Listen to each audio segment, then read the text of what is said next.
Have you ever watched someone do the wrong thing, lie, cheat, betray, and still seem to win?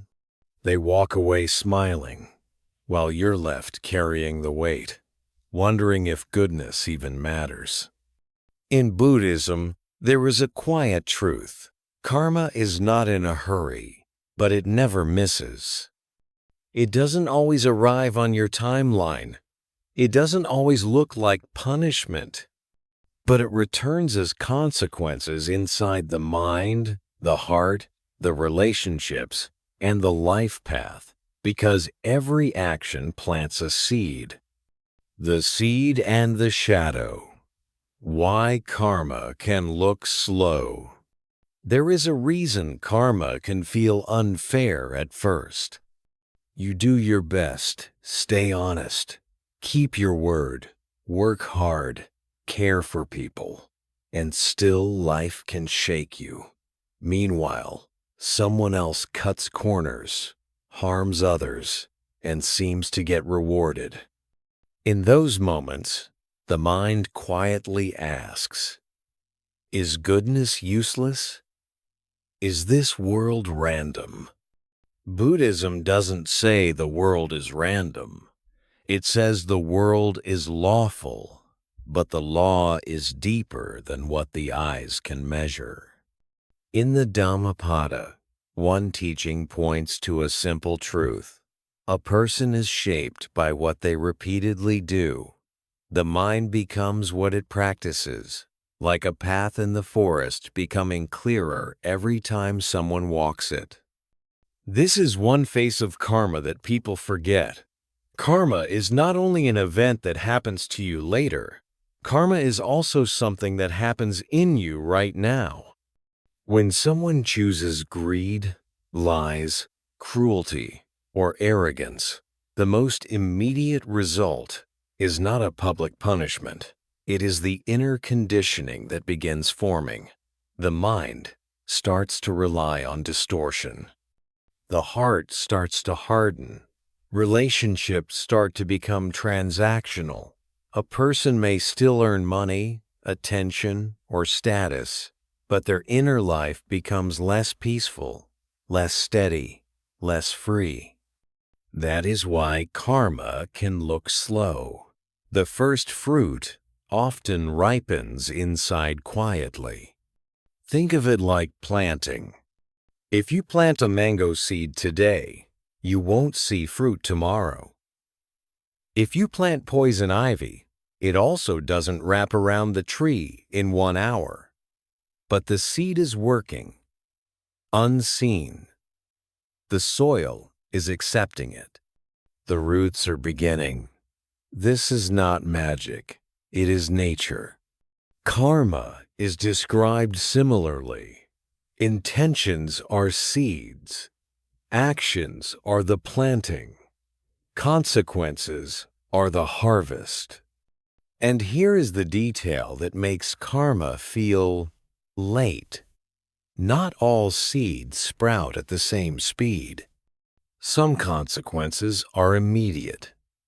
You speak harshly, and the room becomes cold. You lie, and trust weakens. You act with kindness, and your chest feels lighter. Other consequences are delayed. Patterns form, reputation forms, habits form.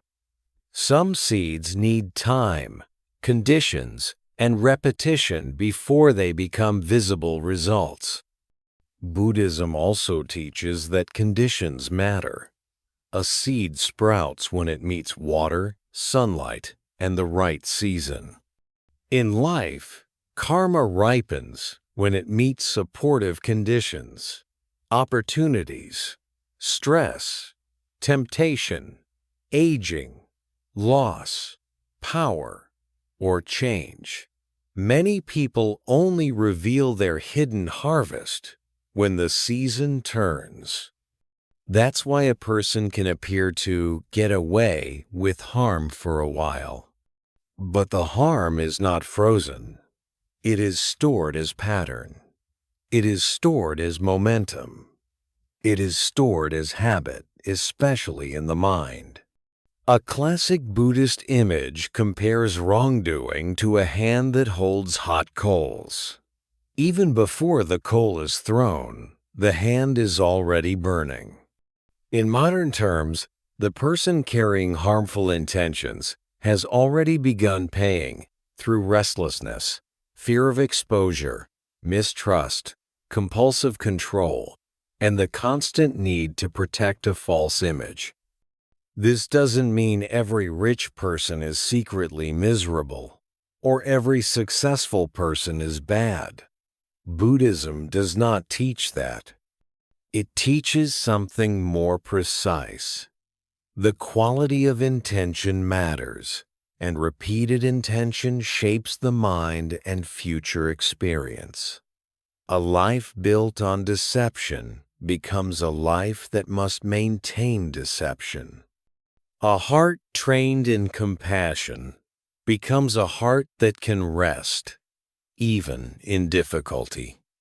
So when you feel impatient with karma, it may help to remember, karma is not only justice on the outside, karma is education on the inside.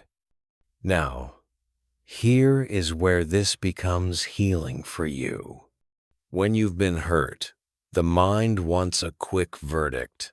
It wants the universe to announce publicly that you were right and they were wrong. That desire is human.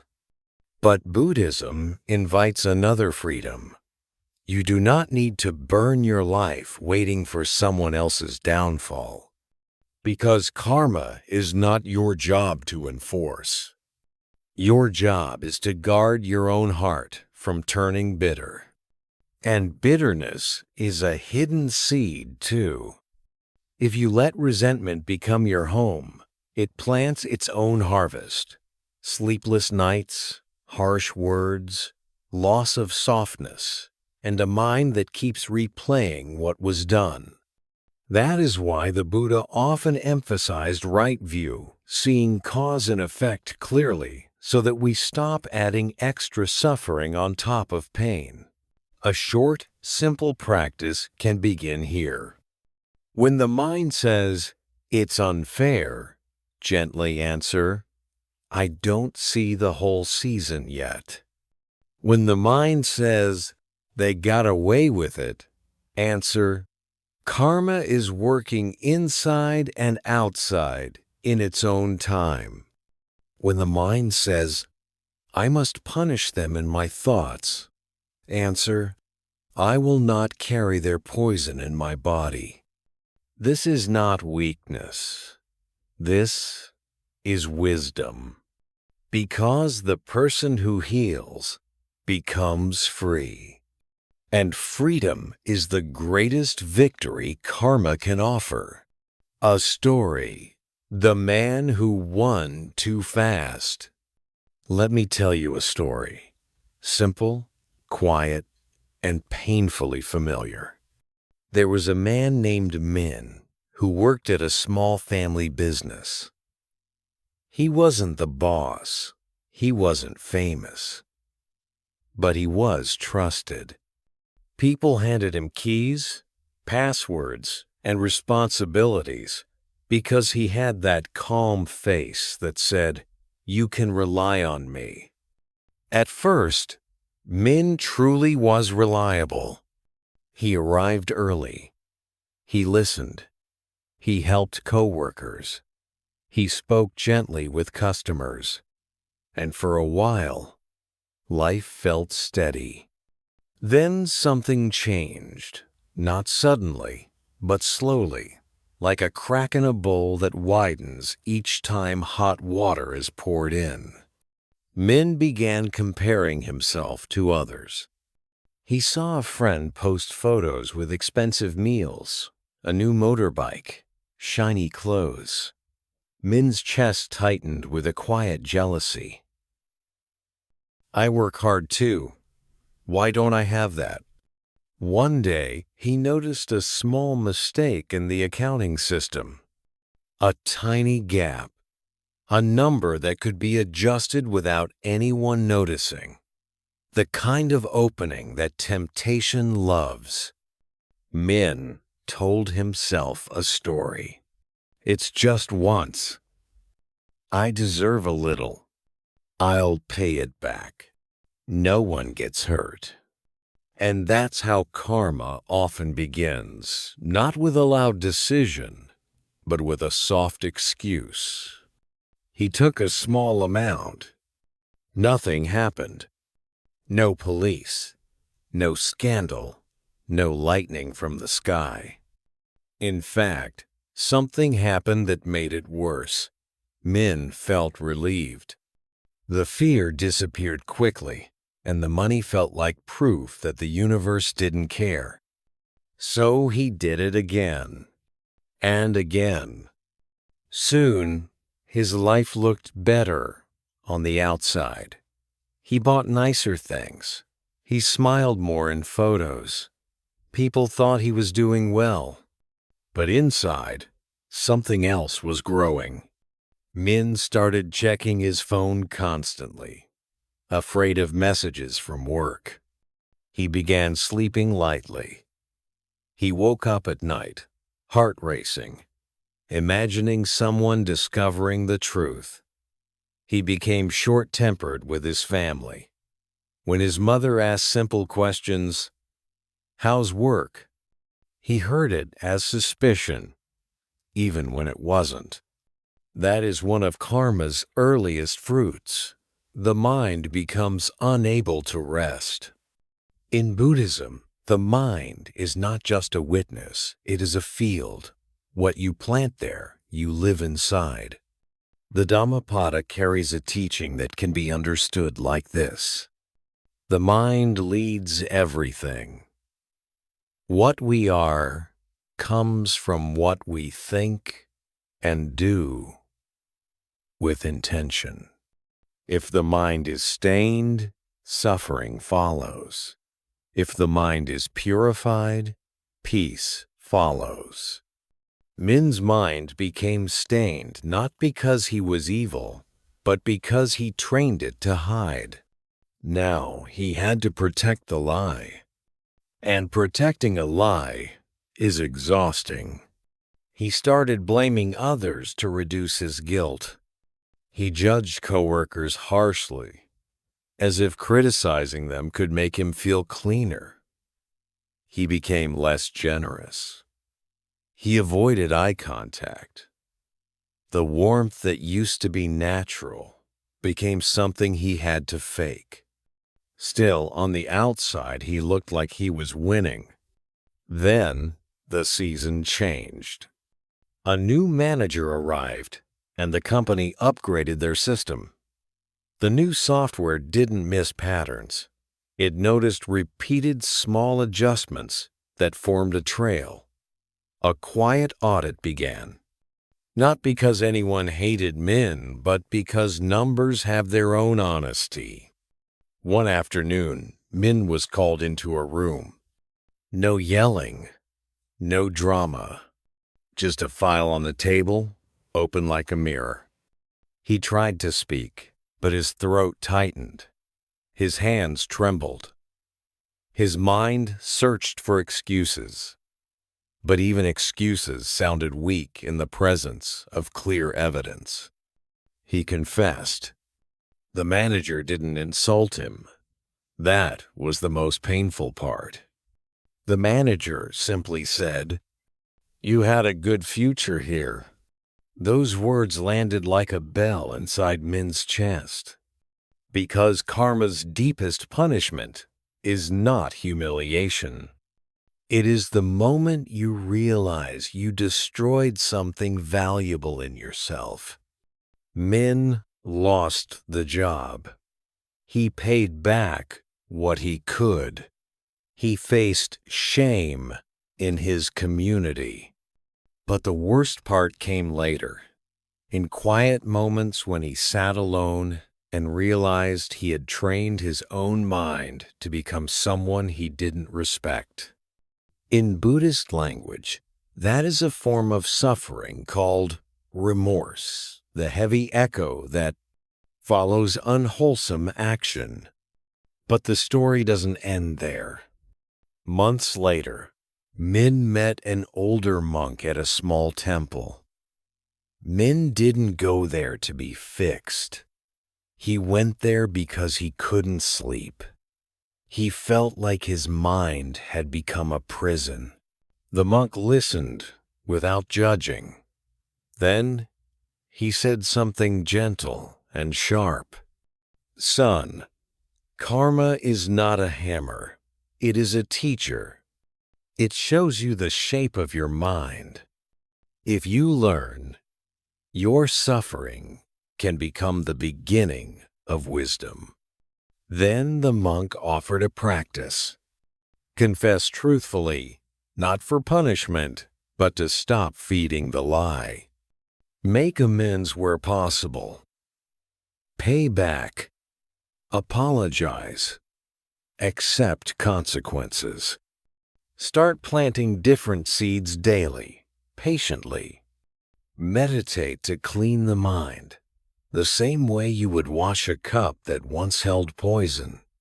Min began sitting quietly each morning. At first, his mind attacked him with memories. But the monk told him, "Do not fight the mind. Watch it. Breathe. Let regret become clarity, not self-hatred." Slowly, Min became more honest. He found smaller work. He lived more simply. He stopped performing.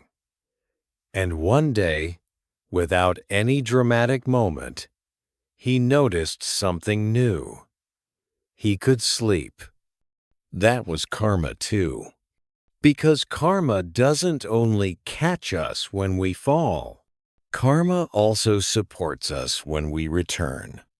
So what is the lesson for you, especially if you've been hurt by someone who seems to be winning?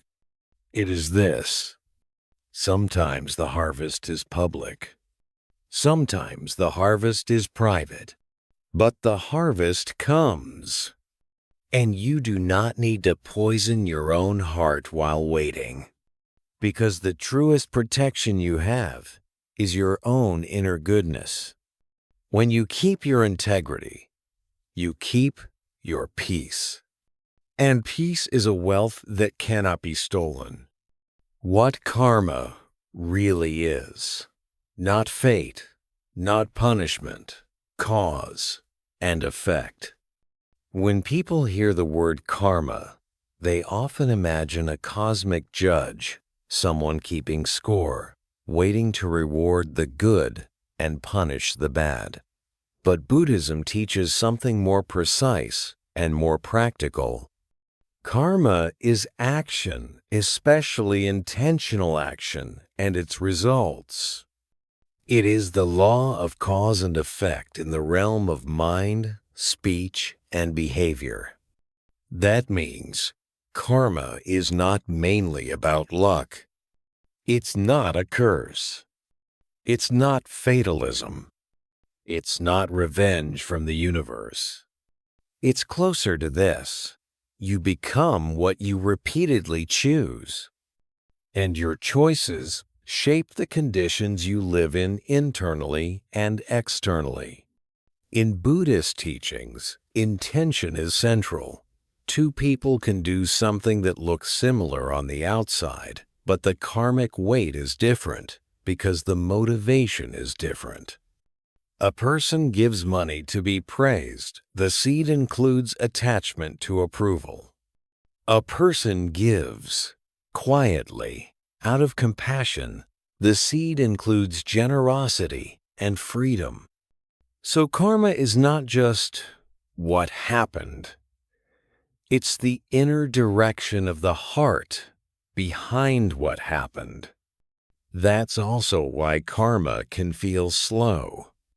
Because the most powerful karmic seeds are not single events. They are patterns. A harsh word here and there is painful, but a habit of harshness becomes a personality. A lie one time is a mistake, but a habit of lying becomes a life that can't relax. A moment of patience is helpful, but a habit of patience becomes a sanctuary for others. This is one reason the Buddha emphasized training, not because we are bad, but because we are trainable. There is a teaching often explained like this. If you drop a spoonful of salt into a small cup of water, the water becomes too salty to drink. If you drop the same spoonful of salt into a large river, the river is not ruined. The meaning: consequences do not fall on us in the same way if our minds are different. A narrow, untrained mind suffers more. A spacious, trained mind can hold pain without being destroyed by it. So, karma is not only what comes to you. It's also the size of your inner container when life arrives. That matters for healing. Because when you've been wronged, the mind can become a small cup filled with salt.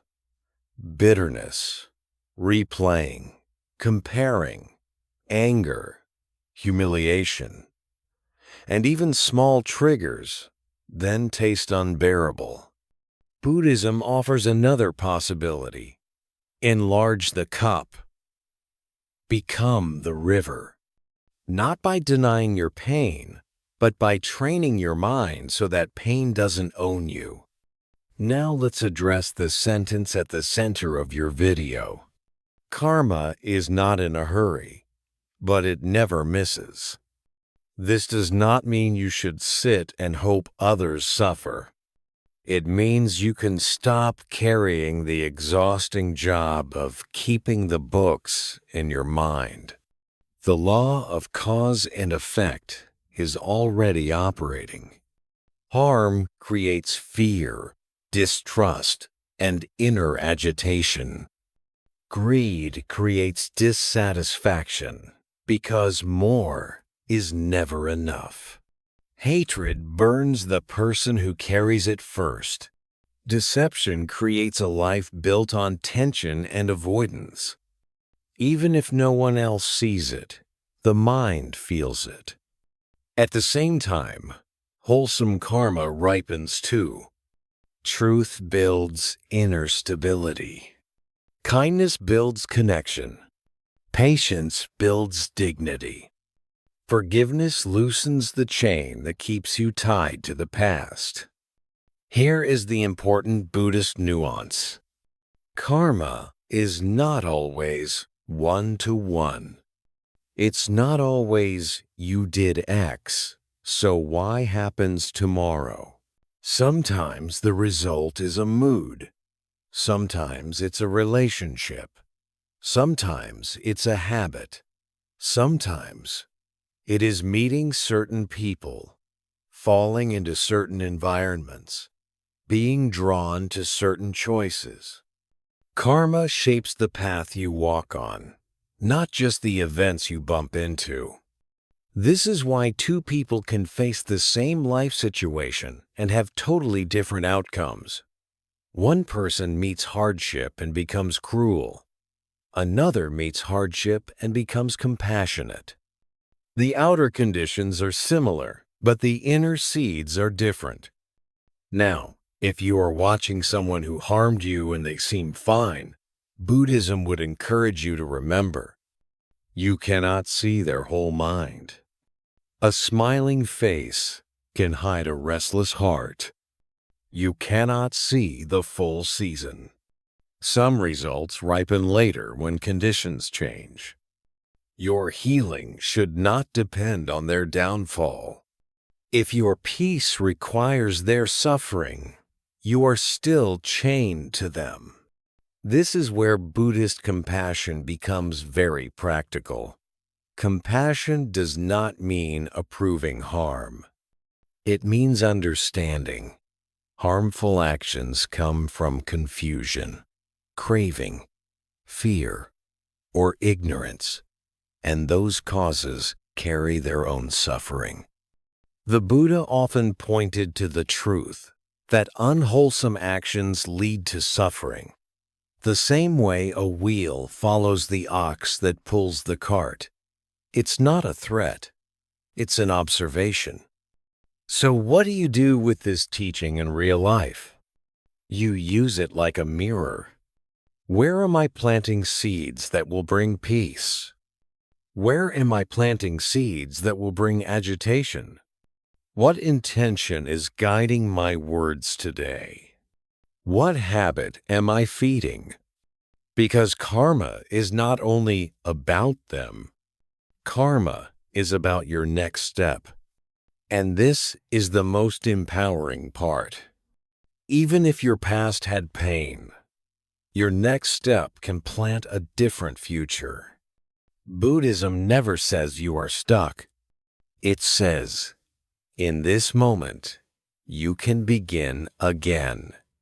A simple reflection you can read slowly in the video. May I choose actions that do not create regret. May my words be truthful and kind. May my mind be free from the need to harm. May I plant seeds that bring peace, first in me, then around me. That is how karma becomes healing instead of fear. The hidden ripening. How karma returns through the mind.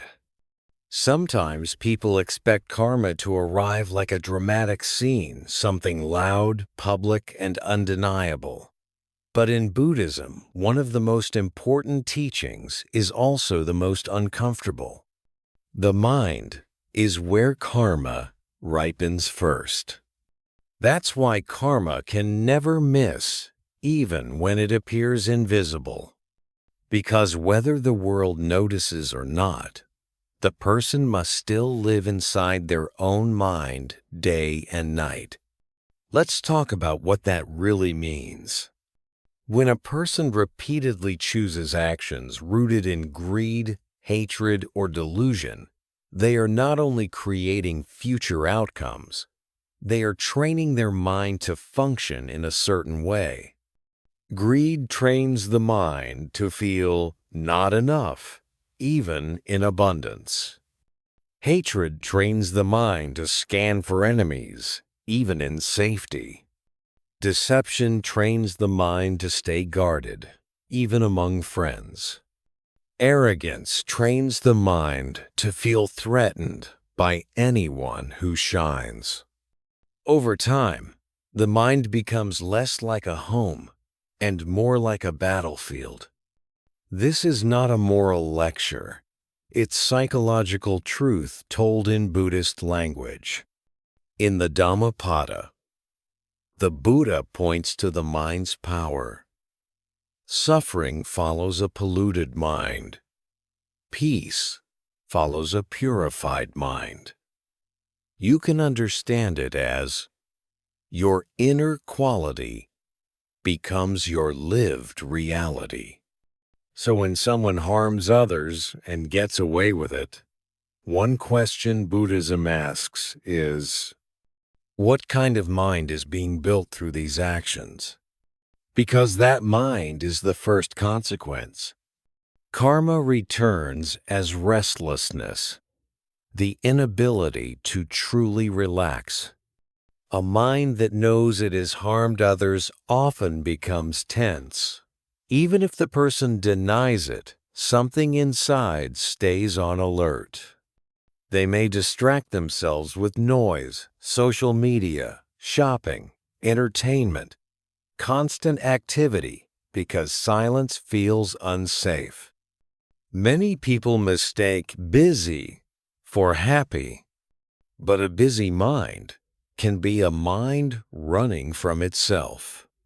Karma returns as fear, even without visible danger. When you've betrayed trust, you begin to expect betrayal. When you've lied, you begin to fear being lied to. When you've used people, you begin to suspect others are using you. This is karma as inner mirror. you start living in the world you created. Karma returns, as shrinking relationships is. Harmful actions don't only hurt the victim, they also damage the actor's ability to connect. The heart becomes less open. Vulnerability feels risky. Intimacy feels threatening. A person may still have many contacts, many followers, many friends, but fewer people who feel safe to be close. And loneliness, especially loneliness inside a crowd, is a quiet form of suffering. Karma returns as self-disrespect. Even if someone tries to justify their behavior, deep down, they often know. The mind may argue, but the heart remembers. That is why some people who appear powerful become increasingly harsh. Not because they are confident, but because they are fighting the hidden feeling, I am not who I pretend to be. In Buddhism, this inner conflict is painful because it blocks peace. Now, let's bring this back to you, the listener, who is trying to heal. When you've been hurt, it's normal to want karma to prove itself. You want life to show, clearly, that wrongdoing has consequences. That desire comes from a longing for safety and order. But Buddhism gently redirects your focus. Don't let your healing depend on what happens to them. Let your healing depend on what you cultivate in you. Because here is the danger. Waiting for someone else's karma can become a trap that keeps you tied to the past. You replay conversations. You imagine confrontations. You rehearse what you should have said. You check their life from a distance. You feel anger rise again and again. This is how a painful event becomes a daily habit. And that habit is also a karmic seed. Not because you're wrong for feeling hurt, but because repeated rumination trains the mind into suffering. So how do you step out? Buddhism offers a powerful shift. From obsession to understanding. From I need them to fall to I will not poison myself. Here's a gentle practice you can include in your script. Very American-friendly, simple, clear. The 3 questions practice. 1, 2 minutes. What am I feeling right now? Name it. Anger, grief, humiliation, fear, disappointment. What does this feeling need from me? Not from them, from you. Maybe it needs rest, boundaries, support, honesty, time. What seed can I plant today that leads to peace? A kind action, a truthful conversation, a walk, a prayer-like meditation, a decision to stop checking their life, a choice to return to your own path. This is how karma becomes immediate. Your next choice shapes your next experience. Now, about forgiveness, because people often misunderstand it. Buddhism doesn't teach forgiveness as pretending it didn't hurt. It teaches forgiveness as releasing your grip on what you cannot change. You can forgive and still set boundaries. You can forgive and still say no. You can forgive and still protect yourself. Forgiveness is not for the other person's comfort. It's for your freedom. And freedom is exactly what karma supports. When you plant wholesome seeds, So yes, karma is not in a hurry, but it never misses, because the mind never stops being shaped by what it chooses. The biggest proof of karma is not what happens to the person who wronged you. The biggest proof is what happens when you refuse to become bitter. That refusal is a seed of liberation, and liberation is the deepest healing. Why bad people sometimes prosper. The Buddhist answer. One of the hardest questions, especially when you're hurting, is this. If karma is real, why do people who do wrong sometimes get ahead? They gain money. They gain influence. They gain comfort. They even gain admiration. And you're left thinking, so what's the point of being good? Buddhism doesn't avoid this question. It answers it with a deeper view of time, causes, and conditions. Different seeds ripen at different times. A person's life is not one seed. It is a field filled with many seeds, planted across many moments.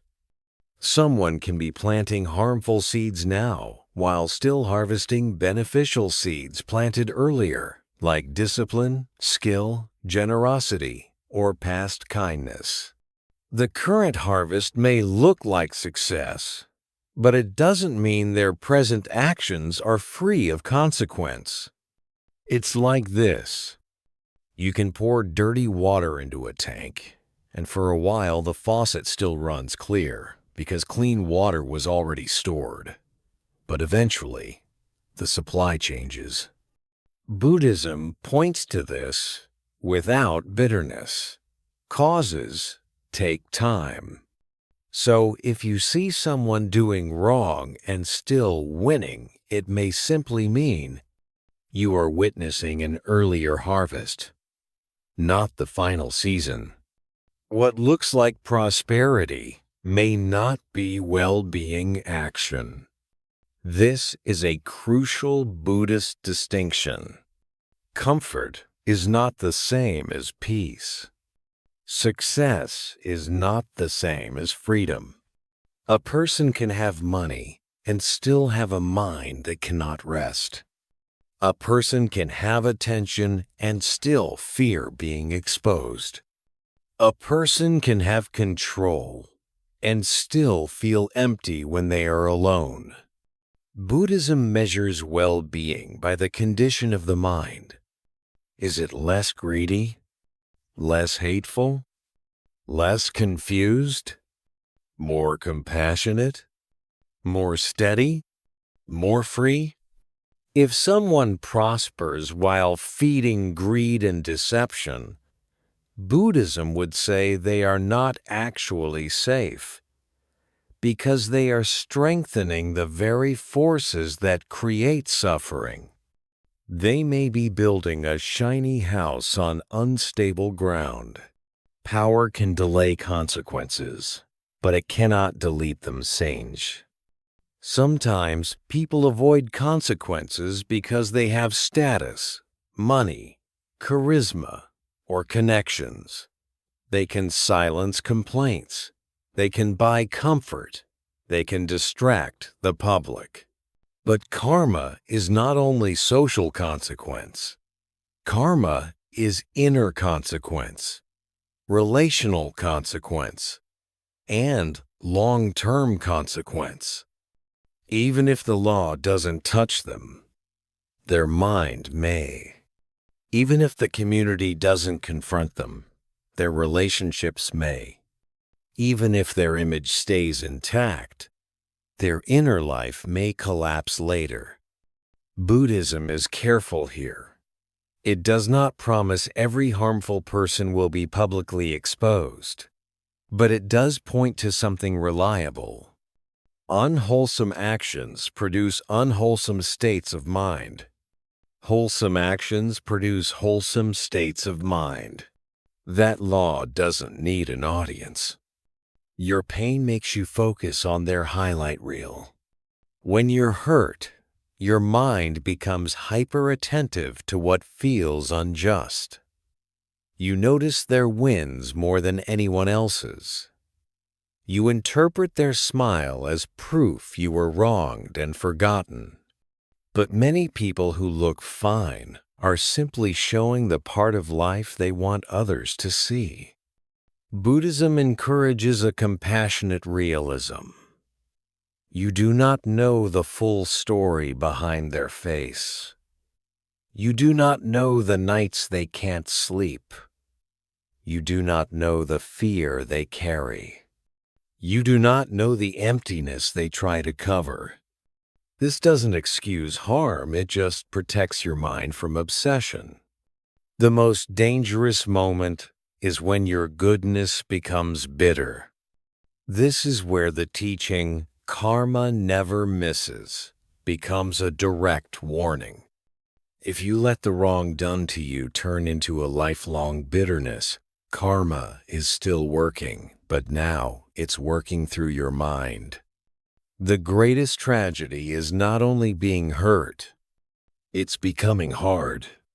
Because a hard heart can't receive love easily. It can't trust. It can't rest. It can't heal. So Buddhism asks you to protect your goodness not because you're naive, but because your goodness is your refuge. What should you do instead of waiting for their karma? Here's a clear, grounded Buddhist approach, practical and emotionally honest. A. Hold boundaries. Karma doesn't mean you tolerate abuse. Step away, block, distance, say no. B. Release the courtroom in your head. You don't need to retry the case every night. The mind gets tired. Choose your next seed. Not a perfect seed, just a wholesome one. A. Train the mind. Meditation is not a luxury in Buddhism. It is mental hygiene. It washes the residue of pain out of the nervous system. You can speak this line in the video as a turning point. I do not need to see their punishment to know that cause and effect is real. I only need to see what bitterness does to my own mind. So today, I choose a different seed. That is the moment the listener begins to regain power. Because the truth is, you can't control whether someone else learns. But you can control whether you keep bleeding from the same wound. And that choice changes your future. Turning pain into wisdom. The karmic pivot after being hurt. There is a moment after betrayal, disrespect, or loss when you stand at a crossroads, often without realizing it. One path is automatic. You replay the story, relive the scenes, keep collecting evidence in your head, and slowly shape your identity around what happened to you. The other path is quieter. You let pain become a teacher not because pain is good, but because you refuse to waste it. Buddhism calls this kind of transformation a form of wisdom, learning to see clearly, to act skillfully, and to free the mind from extra suffering. This is where karma becomes personal, because the result is not only what happens in the world, the result is what your mind becomes after something painful happens. The karmic pivot. One decision that changes your future.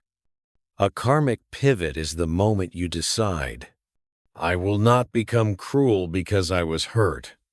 I will not lie because someone lied to me.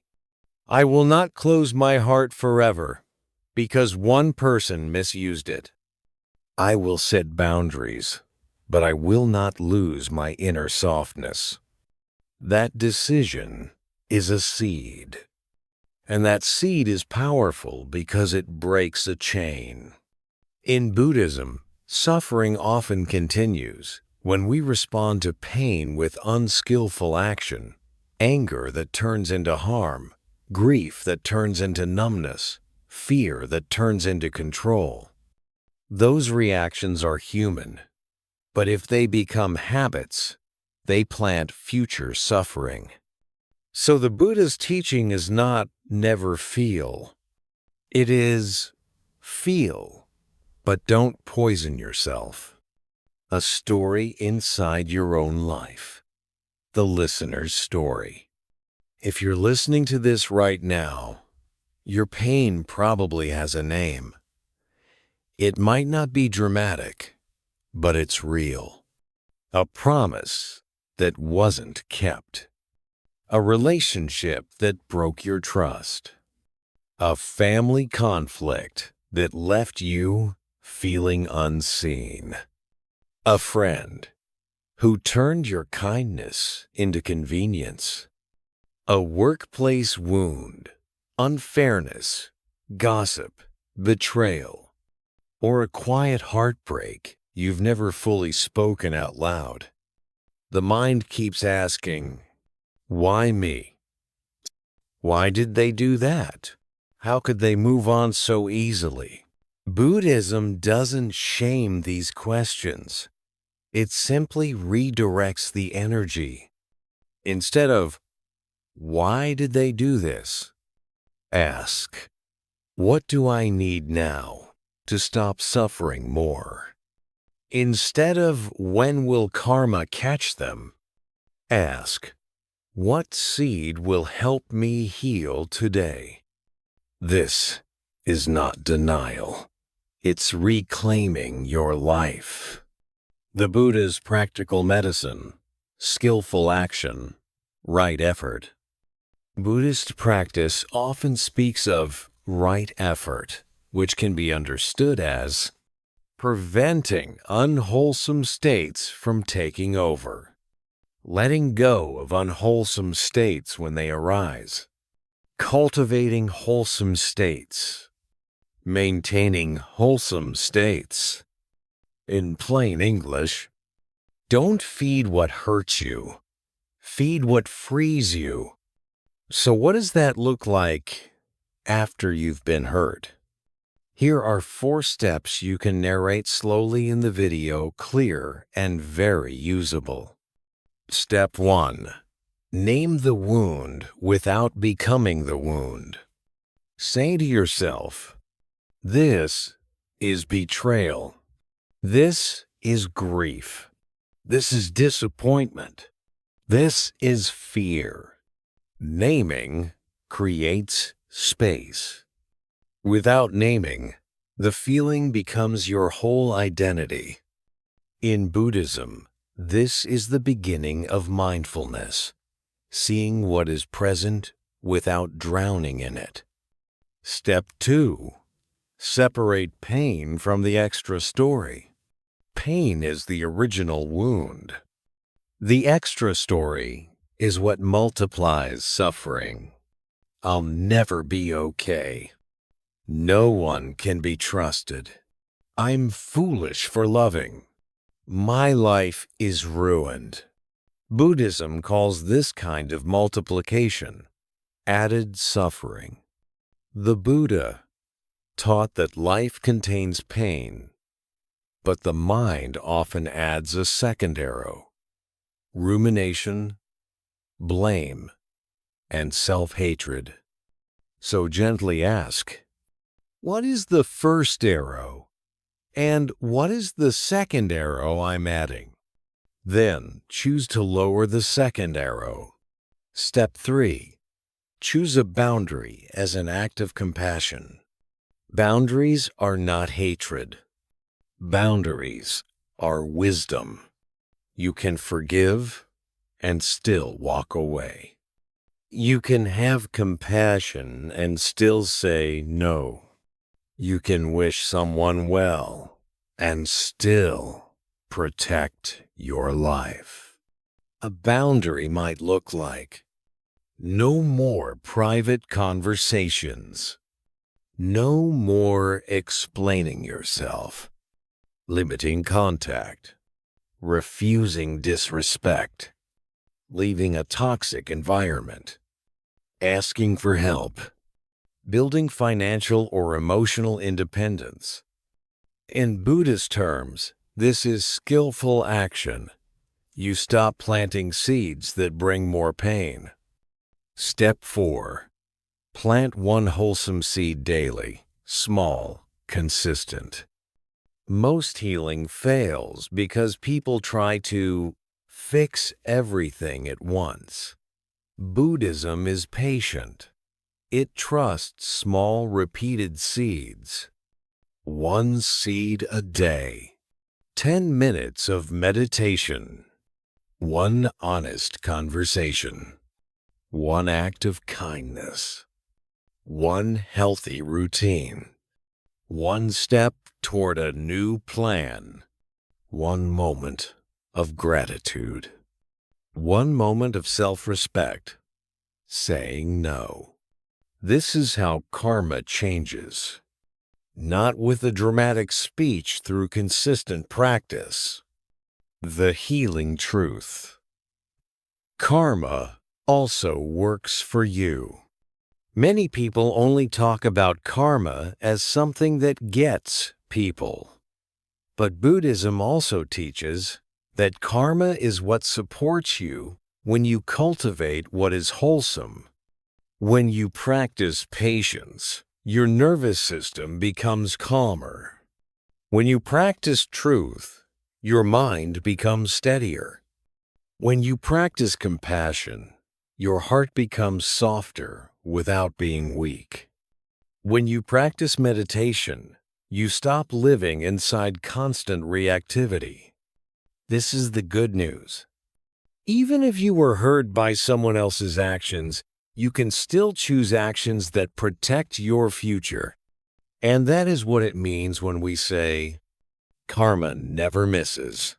Because even your small good choices are not lost. They are seeds. They are building the next version of your life. A gentle line you can read near the end of this section. May my pain become wisdom. May my heartbreak become clarity. May I stop feeding what harms me. And may I plant the kind of karma that leads to peace. The 8 Seeds of Good Karma. A simple Buddhist path for daily life. If karma is real, and Buddhism says it is, then the question becomes very practical. What should I do today to plant the kind of karma that leads to peace? Not perfect karma. Not saint-level karma. Just wholesome seeds, planted consistently. Below are 8 simple seeds. You can present them like a calm, guided teaching because people in pain don't need complicated philosophy. They need a path they can actually walk. The seed of right speech. Speak truth that doesn't harm one. Right speech in Buddhism is not just don't lie. It's also don't use words as weapons.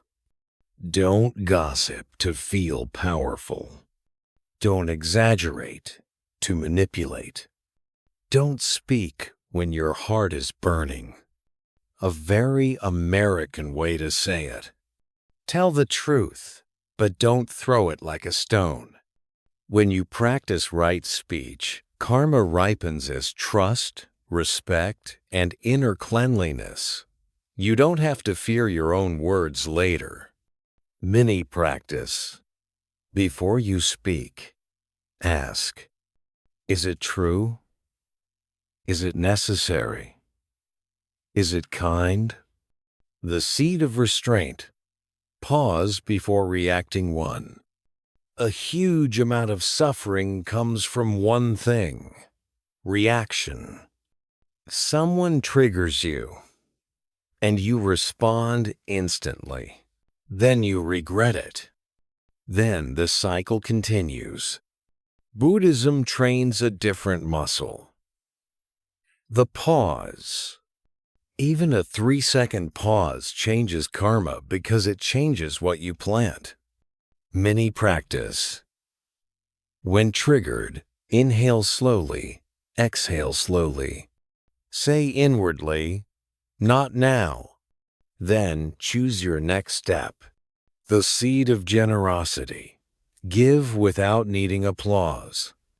Generosity in Buddhism is not about being rich. It's about being open-handed. You can give time, attention, help, forgiveness, food, a warm message, a listening ear. Generosity loosens greed. And greed is one of the deepest roots of suffering. Even if life feels unfair, generosity keeps your heart from becoming small. The seed of gratitude. Train your mind to see what is still good wine. Gratitude is not pretending life is perfect. It's refusing to let pain erase everything good. In Buddhism, the mind becomes what it repeatedly focuses on. If you only focus on betrayal, the world becomes betrayal. If you also notice goodness, the world becomes wider. Mini practice. Each night, name 3 simple things that held you today. I ate a warm meal. I had one peaceful moment. I didn't respond with cruelty. I took one step forward. This seed ripens as resilience. The seed of compassion. Wish others well without letting them harm you. Compassion is misunderstood. It's not being a doormat. Compassion is seeing that harmful people are also driven by suffering, ignorance, craving, fear. You can hold compassion and still set boundaries. A line you can speak. May you be free from the causes of harm, and may I be free from the need to stay near harm. This keeps the heart soft but protected. The seed of honest work. Earn and build without cheating your soul but. This one is powerful, especially for people who feel tempted to fight dirty after being wronged. Buddhism values livelihood that doesn't create regret. When you build your life honestly, your mind rests more easily. You don't fear exposure. You don't fear collapse. Your success feels clean. Even if it takes longer, this is karma that supports you. The seed of patience. Stay steady through the season. Patience is not passive. It's strong. Patience means I will not rush my healing. I will not force outcomes. I will keep planting good seeds, even when I don't see results yet. In Buddhism, patience is a form of power because it prevents you from acting from desperation. The seed of meditation. Clean the mind daily. Meditation is where all the other seeds become possible. Because without training the mind, you will keep planting from reactivity. In Buddhist practice, meditation is like washing dust from a mirror. It doesn't create peace. It reveals the peace that was buried under agitation. A simple 5-10-minute version. Sit comfortably. Feel your breath. When the mind wanders, gently return. Don't punish yourself. Just return again and again. Each return is karma. It is training. It is freedom. Why these seeds matter when you feel life is unfair. If you've been hurt, your nervous system is already tired. You don't need a complicated spiritual performance. You need something steady, repeatable, and real. These 8 seeds do one essential thing. They protect your future from being built by your wound. And that is a major Buddhist victory. Because karma never misses meaning. Your bitterness won't be free. But your goodness won't be wasted either. A gentle meditation lead-in. Let karma teach you peace. Now let's bring this teaching out of the head and into the body, because healing is not only understanding. Healing is also settling the nervous system, softening the heart, and letting the mind stop gripping the past. In Buddhism, insight and meditation work together. Insight shows you the truth. Meditation helps you live the truth.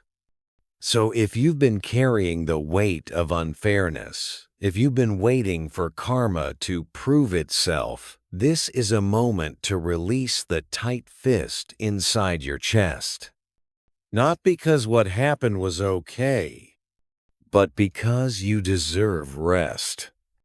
Below is a gentle, guided meditation you can read slowly in your long video. It's simple, warm, and emotionally safe. Guided meditation. N. Slow, calm voice. Take a comfortable seat. Let your hands rest easily. If it feels safe, allow your eyes to close or soften your gaze. Now bring your attention to your breathing.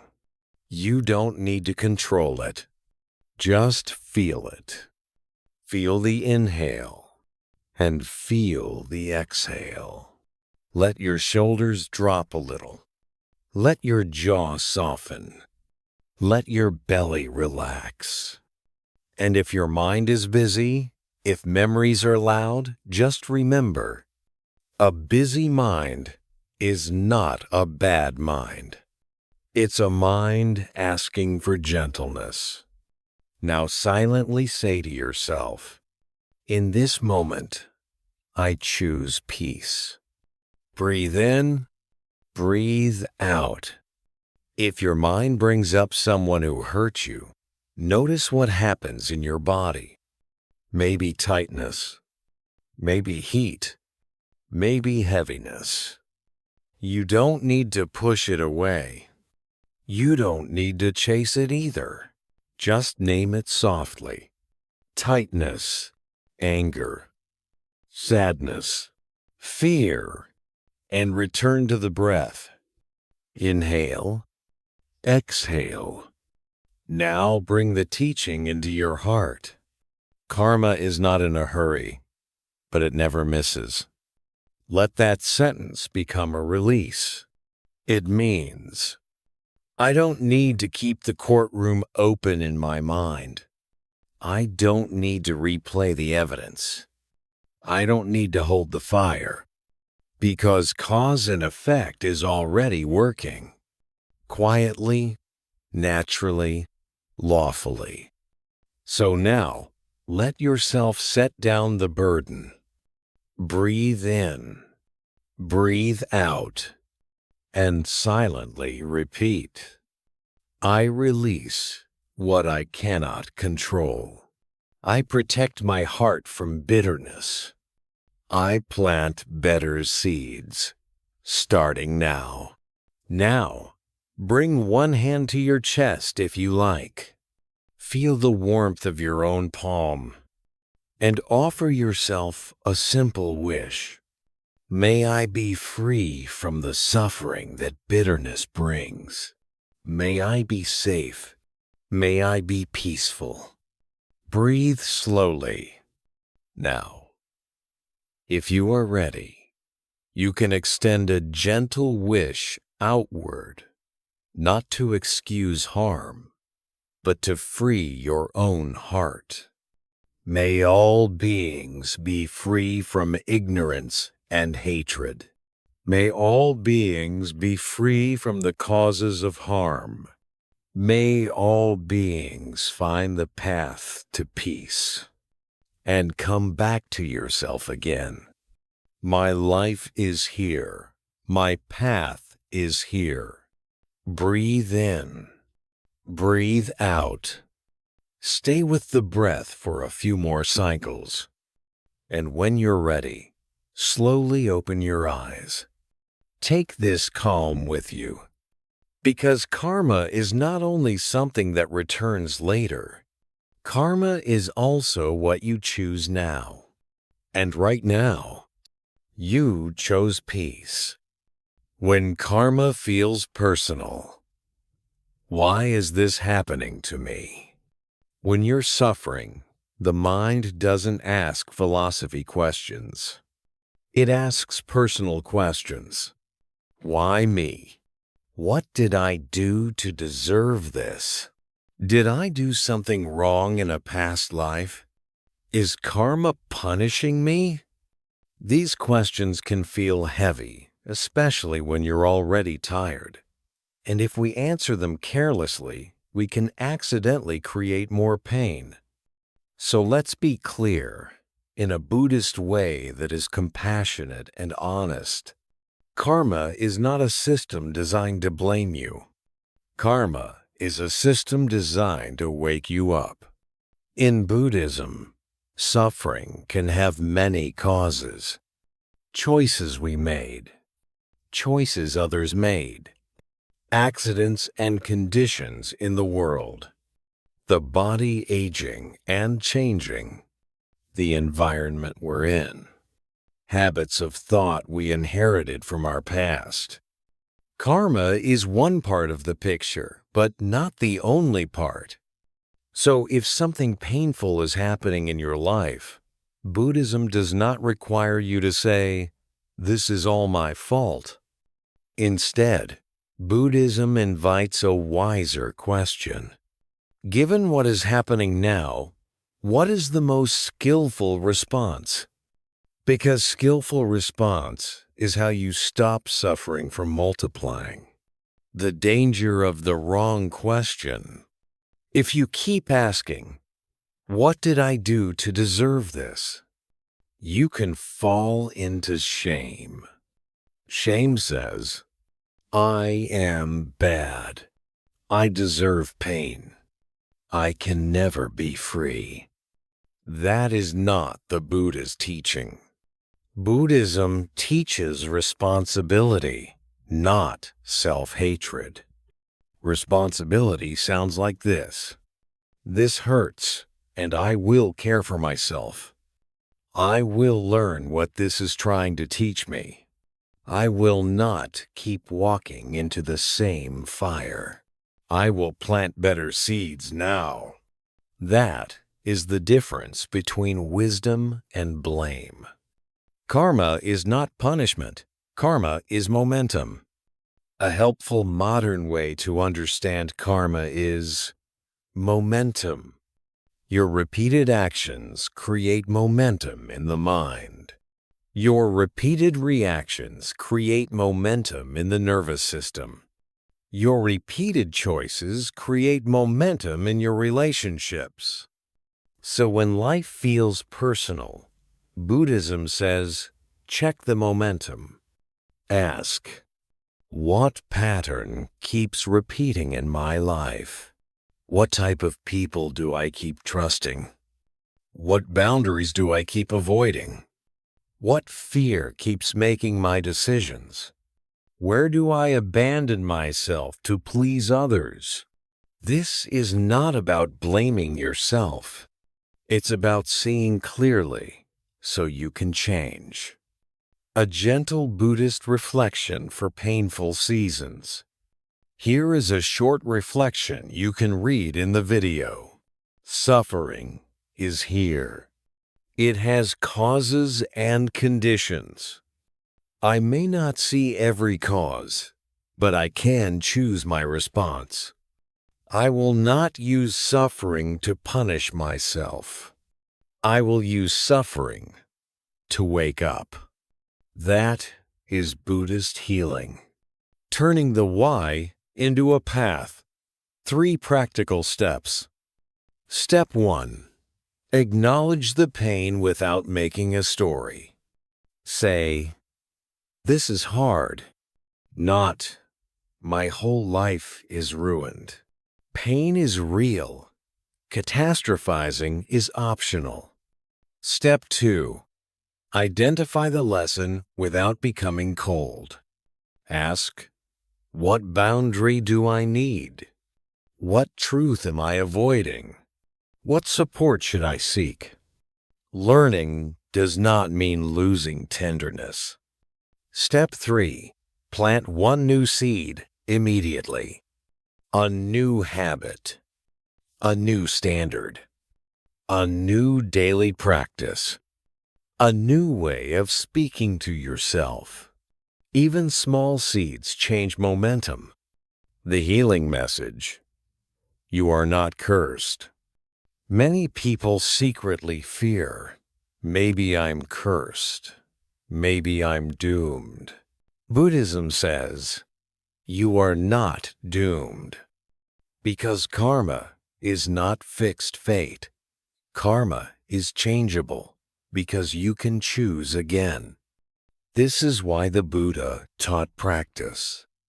If everything were unchangeable, practice would be useless. But practice matters because the mind can be trained. So if you're in a painful season, the Buddhist message is not, you deserve this. It's, you can transform this. And this is the heart of the teaching. Karma never misses. Harmful patterns have results.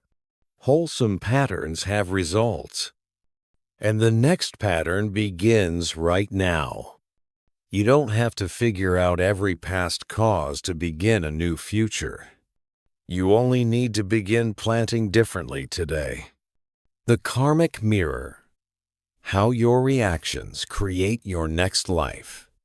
When people hear karma, they often think about some future day, maybe years from now, maybe another lifetime when consequences arrive. But one of the most practical Buddhist insights is this: karma is already shaping your life through your reactions. Not just what you do, but how you respond, especially when you are stressed, triggered, disappointed, or scared, creates the next version of your mind. And your mind is not separate from your life. Your mind influences your decisions, your relationships, your health, your words, your sleep, and your ability to feel joy. That's why karma is often described as a mirror. It doesn't only judge you, it reflects what you repeatedly cultivate. If this feels intense, let it also feel empowering. Because a mirror is honest, but it's also useful. If you can see clearly, you can change the direction. A short Buddhist reminder. Gentle, not heavy. In the Dhammapada, there is a well-known line often translated like this: the mind precedes all things. Short, simple, and enough to carry the meaning. In plain American English, your mind goes first. Your life follows. So let's talk about the karmic mirror in a way that heals, not shames. 2 people, same pain, different karma day.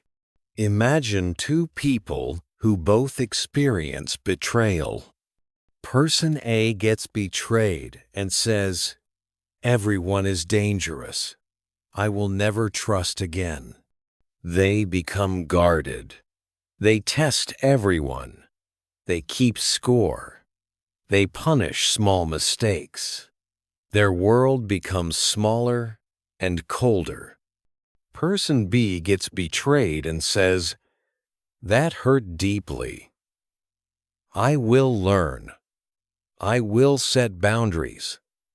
I will take my time. I will not let one person define my future." They grieve. They heal. They grow wise.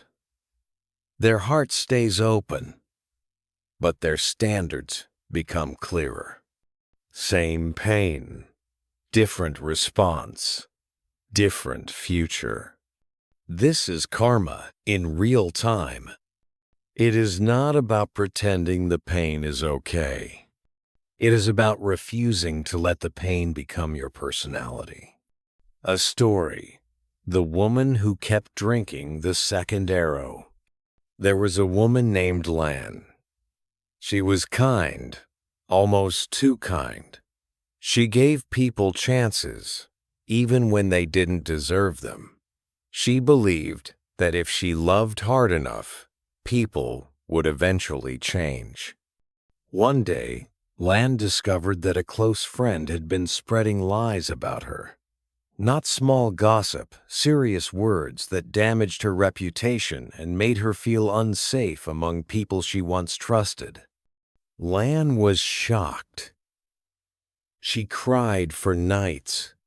She couldn't eat well. The betrayal felt like a hole in her chest. But the hardest part wasn't the betrayal itself. The hardest part was what happened after.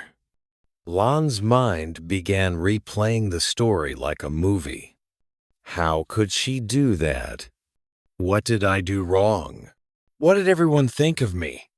I should have said this. I should have done that. She woke up with the story. She fell asleep with the story. Her body lived in tension, like it was bracing for the next hit. Months passed. The original event was over, but Lan was still suffering daily. One afternoon, Lan went to a small temple because she felt exhausted. An older nun listened quietly. Then the nun said something gentle. "Pain is the first arrow, but we often shoot a second arrow into ourselves again and again." Lan didn't understand. So the nun explained in simple terms.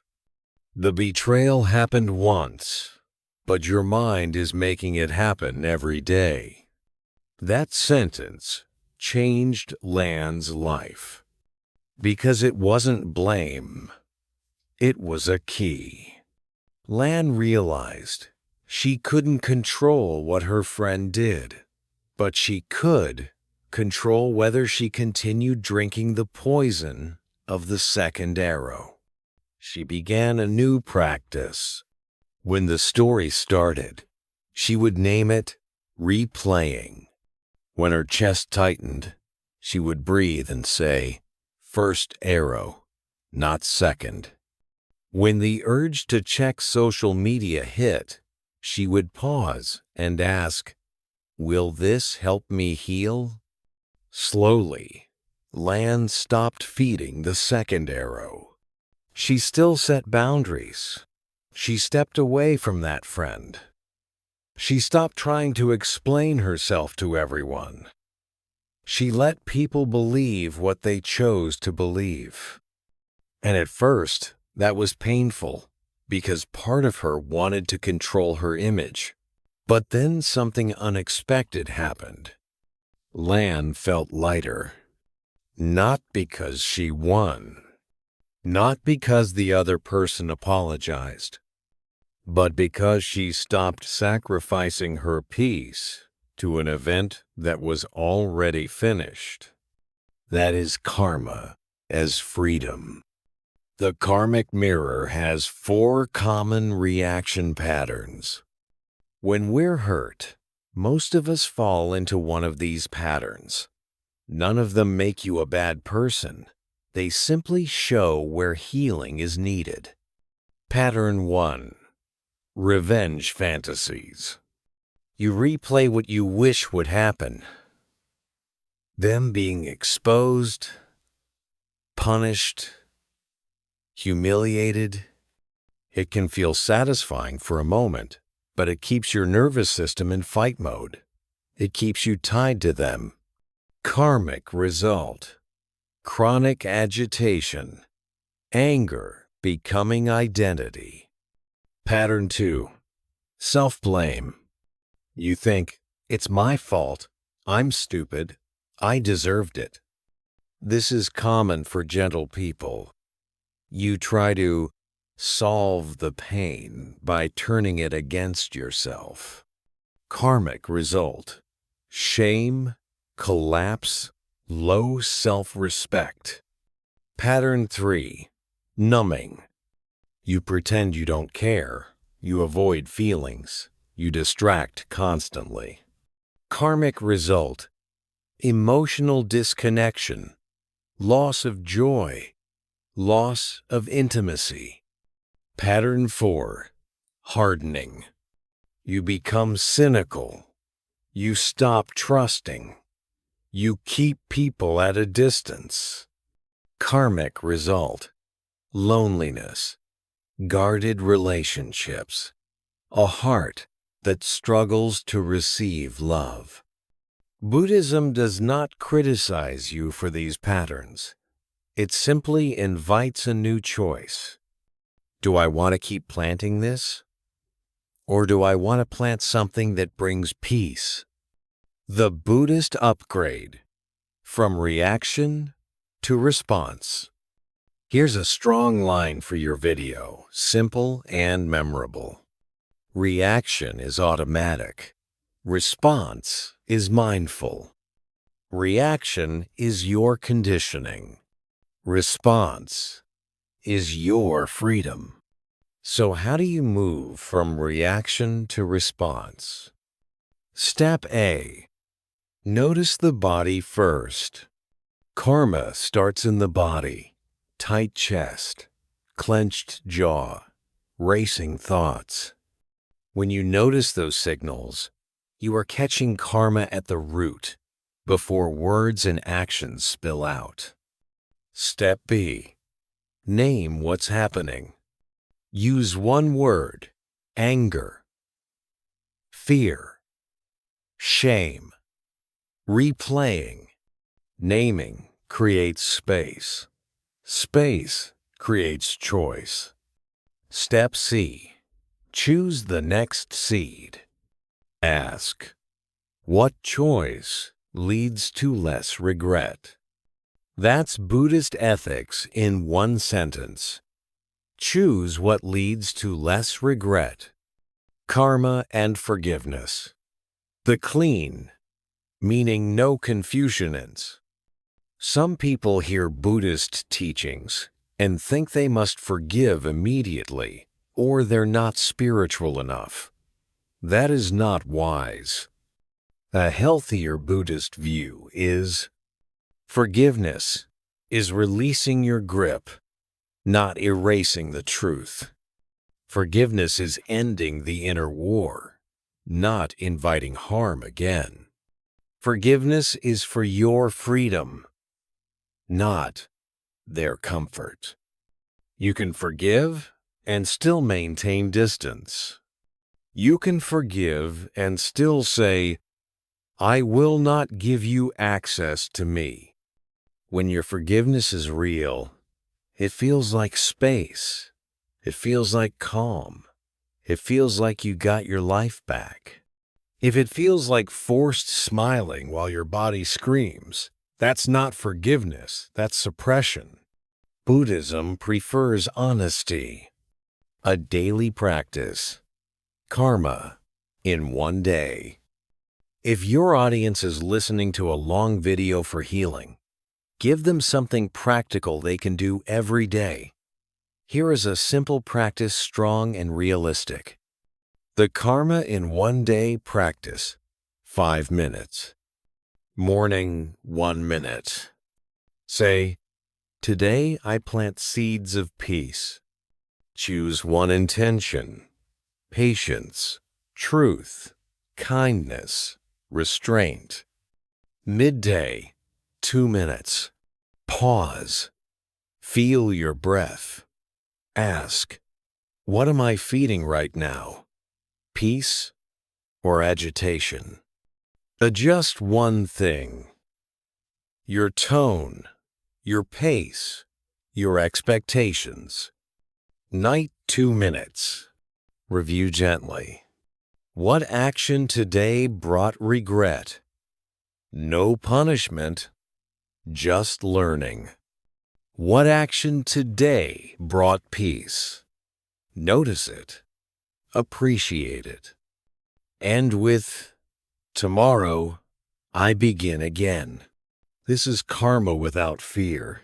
Karma as training. Karma as a path. The deepest message: karma doesn't miss you either. Many people think karma is only about catching others. But the deepest healing truth is, your goodness will not be missed either. Your quiet integrity matters. Your restraint matters. Your effort to heal matters. Your courage to stay kind matters. Even if no one claps, even if the world is unfair sometimes.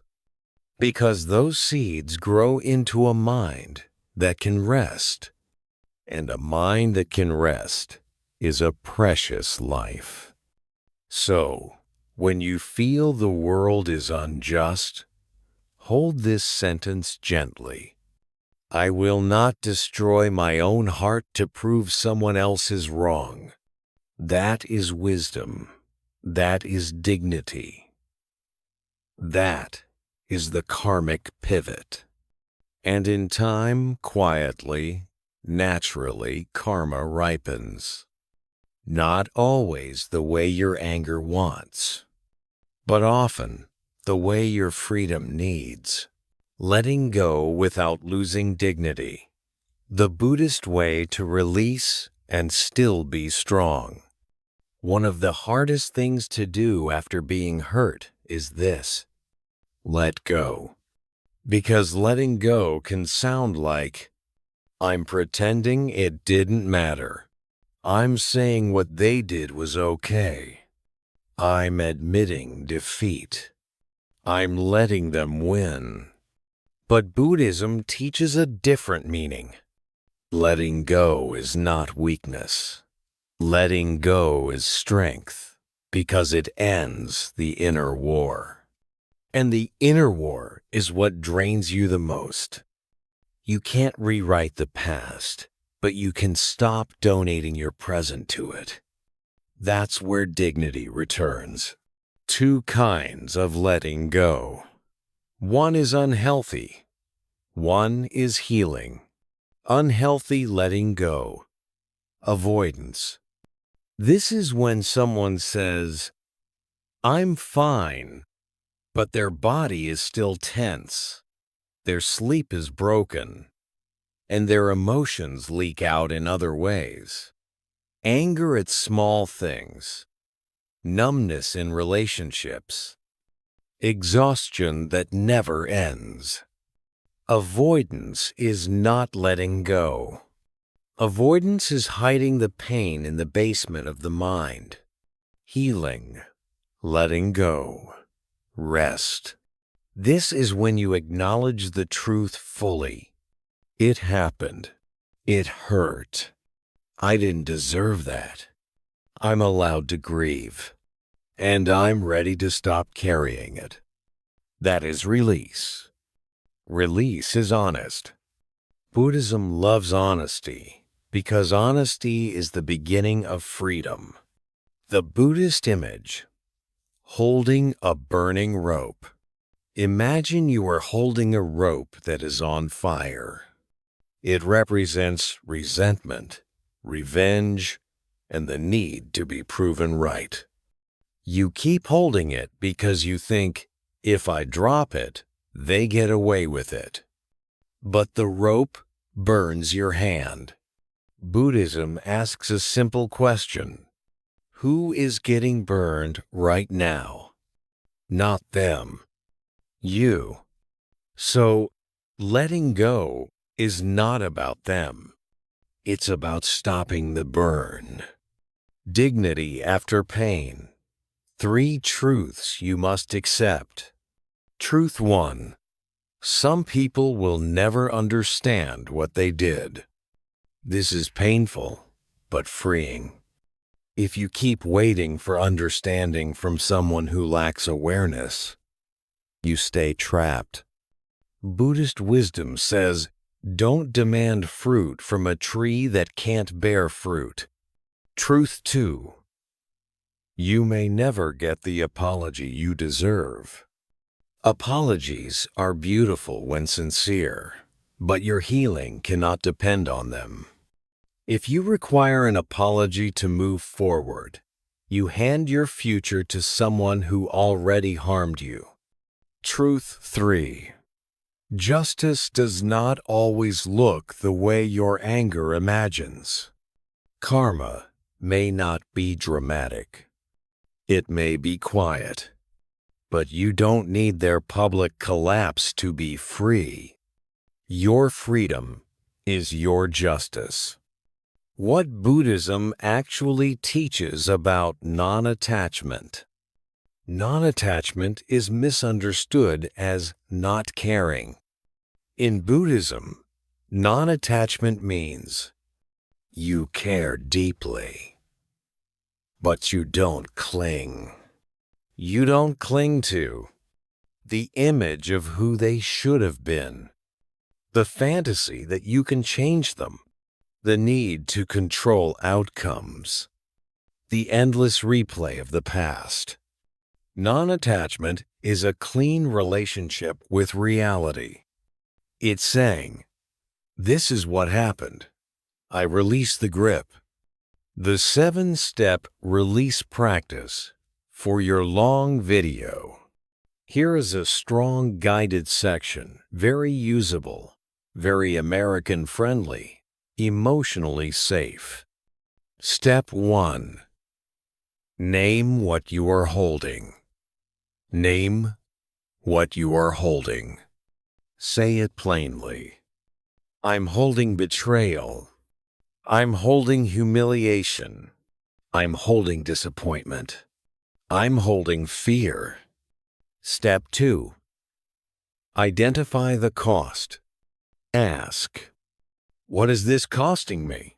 Maybe it's costing sleep, peace, focus, joy, health, relationships. Seeing the cost creates motivation to release. Step 3. Separate their actions from your worth. What they did reflects their mind, not your value. Repeat, their behavior is not my identity. Step 4. Choose one boundary that protects your dignity. A boundary is a release. Examples. I will not argue with someone committed to misunderstanding me. I will not chase closure from someone who enjoys confusion. I will not return to a place that keeps hurting me. Step 5. Offer yourself compassion, not self-criticism. Say, I did my best with what I knew then. I can learn now. I can begin again. Buddhism is strict about one thing. Don't add hatred on top of pain, especially toward yourself. Step 6. Replace the old loop with a new ritual. Your mind needs somewhere to go when it wants to replay. Replace the loop with a ritual. Short walk, warm tea, 10 breaths, journaling 1 page, listening to meditation. chanting a simple phrase, even silently. Step 7. Practice release daily, not once. Letting go is not one event. It's training. You will release today and still feel anger tomorrow. That's normal. In Buddhism, you don't judge yourself for that. You return to the practice. A story. The father who learned clean strength, day. A father once came to a monk and said, "I can't forgive my brother. He stole money from our family. Everyone acts like it's nothing. I feel like if I let go, I'm weak." The monk asked, "How long have you been holding this anger?" 10 years, the father said. The monk nodded. "And how is your life?" The father looked down. "I'm tired. I'm tense. I don't sleep well. I snap at my children." The monk said quietly, "Then your brother stole twice. He stole money once, and he stole 10 years of peace from your mind." That sentence hit like truth. The father didn't suddenly become sweet. He didn't suddenly trust his brother. He set boundaries. He became careful. He protected his family. But he also began releasing the inner fire. That is clean strength, boundaries without hatred, distance without obsession, wisdom without bitterness. And in time, his children got the best of him again, rather than the angry version shaped by a 10-year wound. That is karma transforming. The key message: letting go is choosing your life. Here is a line you can repeat near the end of this section. Letting go is not saying it didn't matter. Letting go is saying my life matters more. Because the truth is, if you keep carrying the past, you keep living in it. If you release it, you return to the present. And the present is where your future is built. That is why Buddhism emphasizes practice, because freedom is built by repetition. So when you feel yourself gripping the story again, try this. Inhale, I see the grip. Exhale, I release one layer. Inhale, I choose dignity. Exhale, I choose peace. Karma is not in a hurry, but it never misses. And the day you stop feeding bitterness, that is the day karma begins rewarding you with space. Compassion without naivety. How to be kind and still protected. Many people who are drawn to Buddhist teachings are naturally soft-hearted. They want peace, they want harmony, they want to forgive, they want to be good. And that's beautiful. But here is a truth that needs to be said clearly, especially for healing. Kindness without wisdom can become self-abandonment. In Buddhism, compassion is not the same as naivety. Compassion is not letting people step on you. Compassion is not giving unlimited access to your life. True compassion includes clarity, and clarity includes boundaries. So in this section, we're going to talk about how to keep your heart open without keeping your life unprotected.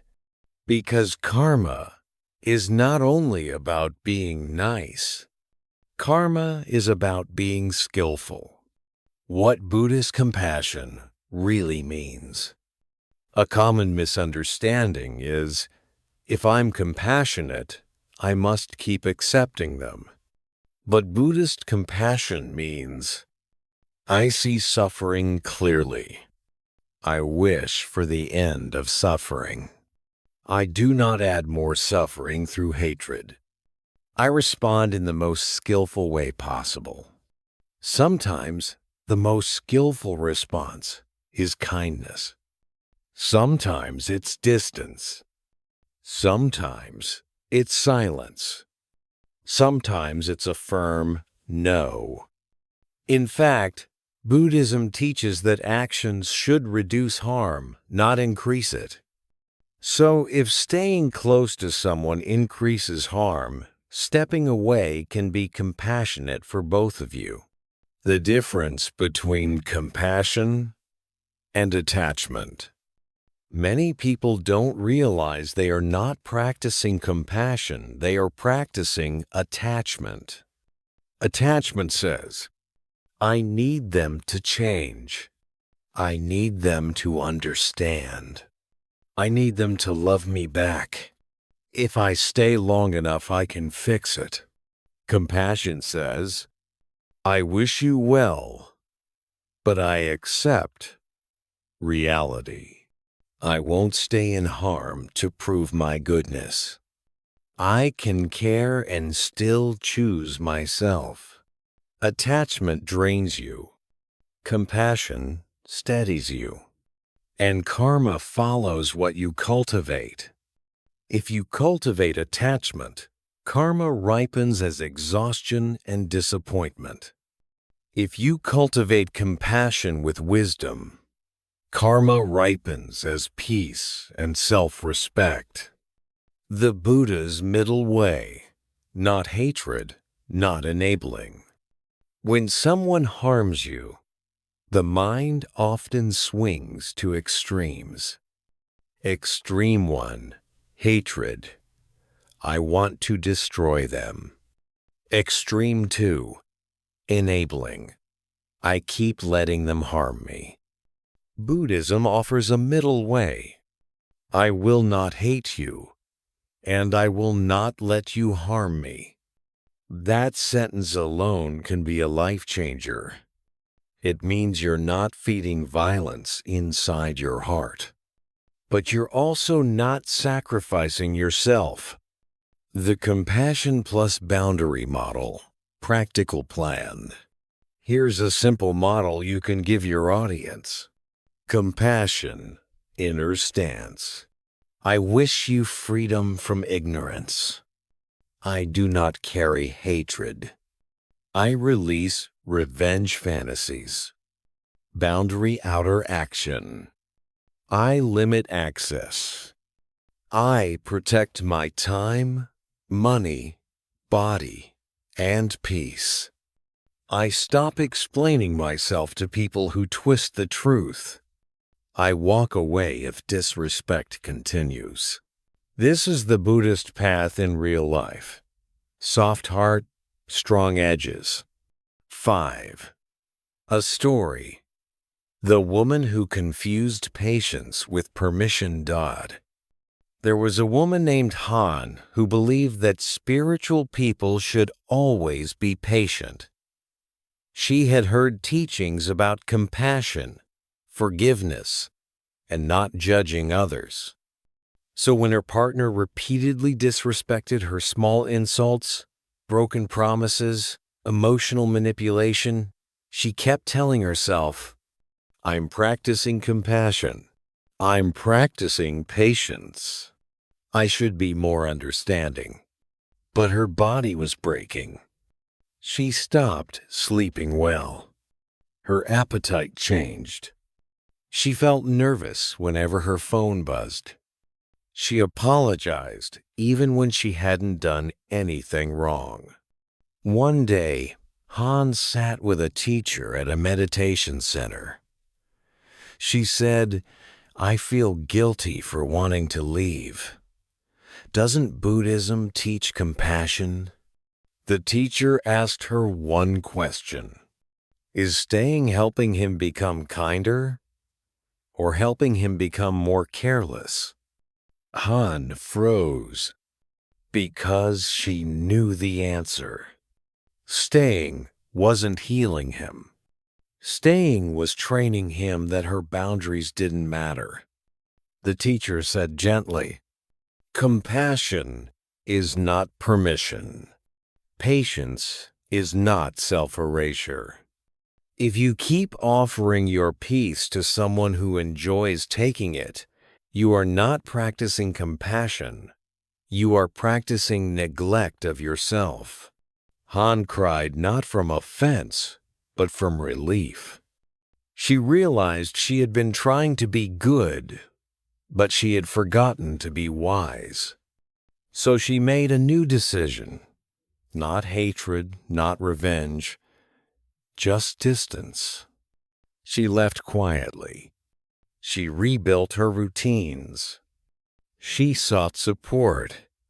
And slowly, her nervous system came back to life. That was karma too. Because when she stopped feeding a harmful dynamic, she changed the momentum of her life. The Buddhist test.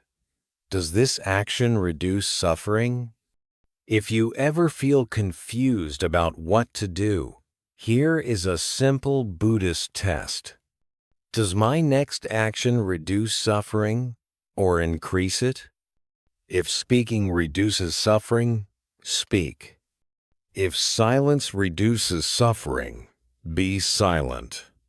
If leaving reduces suffering, leave. If staying increases suffering, reconsider. This is not cold. It's compassionate realism.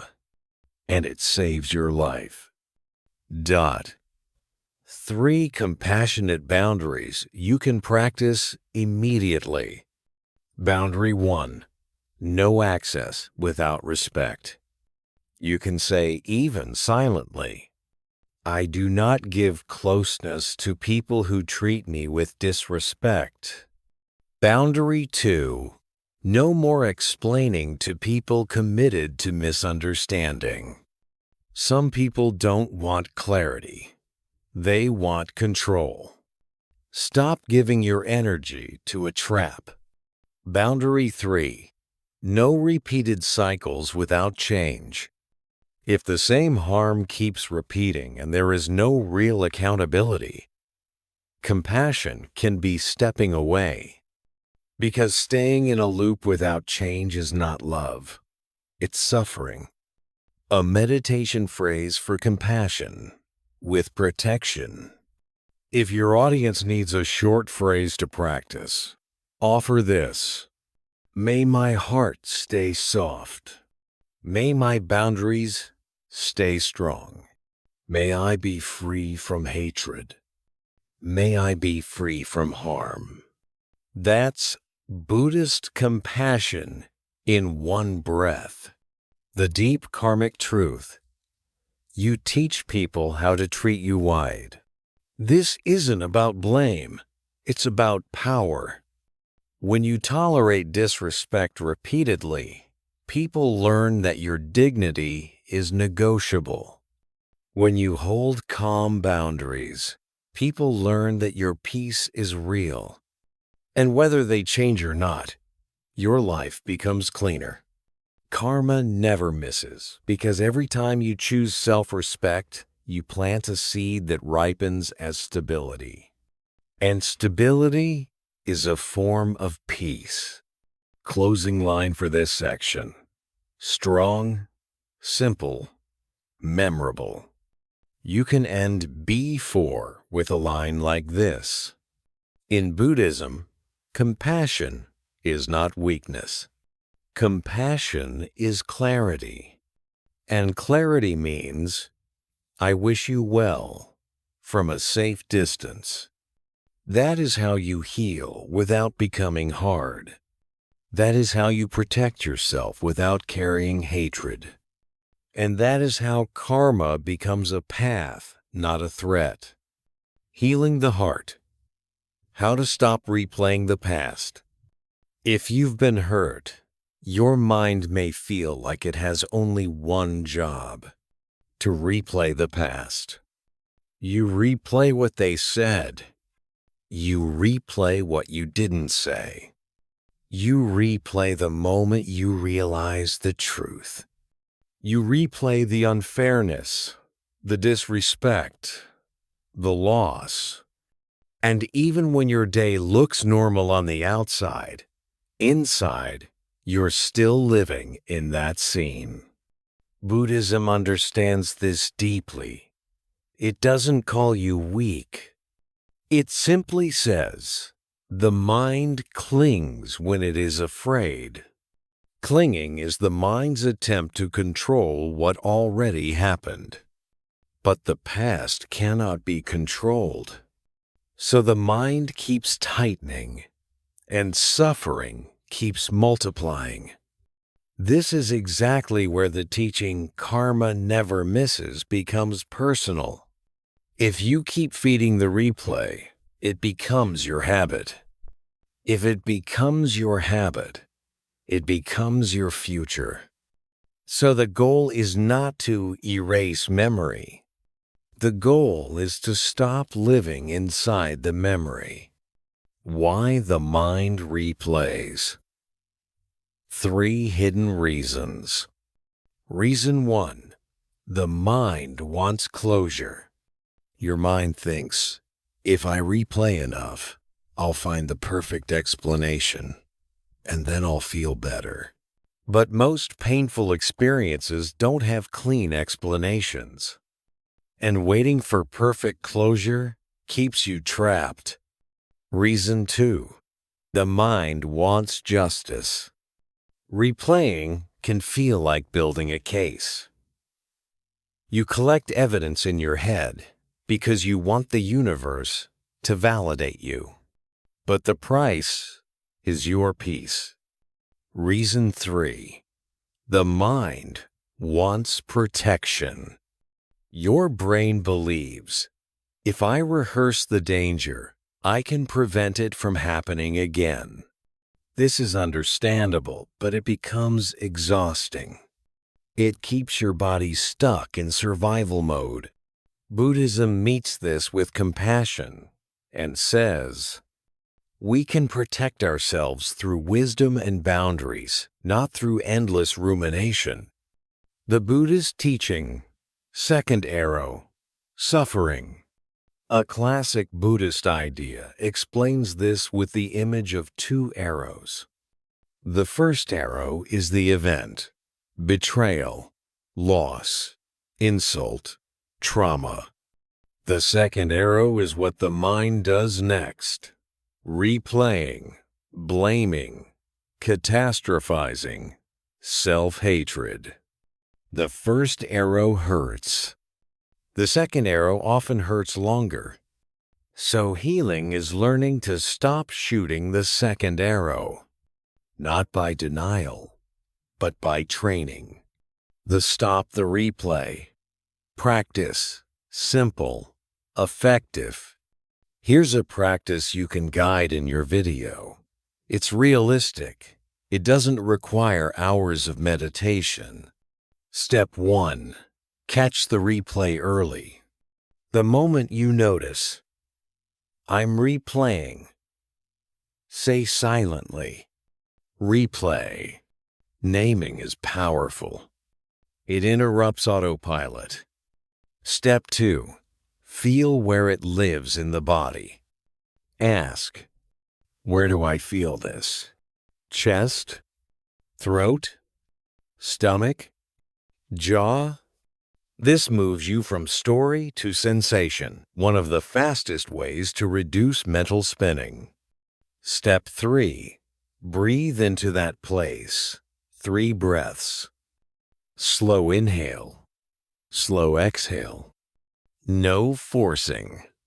Just giving the nervous system a signal. We are safe enough right now. Step 4. Choose a replacement anchor. Your mind needs somewhere to go.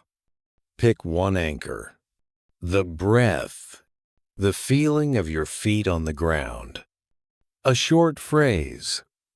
A gentle sound. A simple prayer-like wish.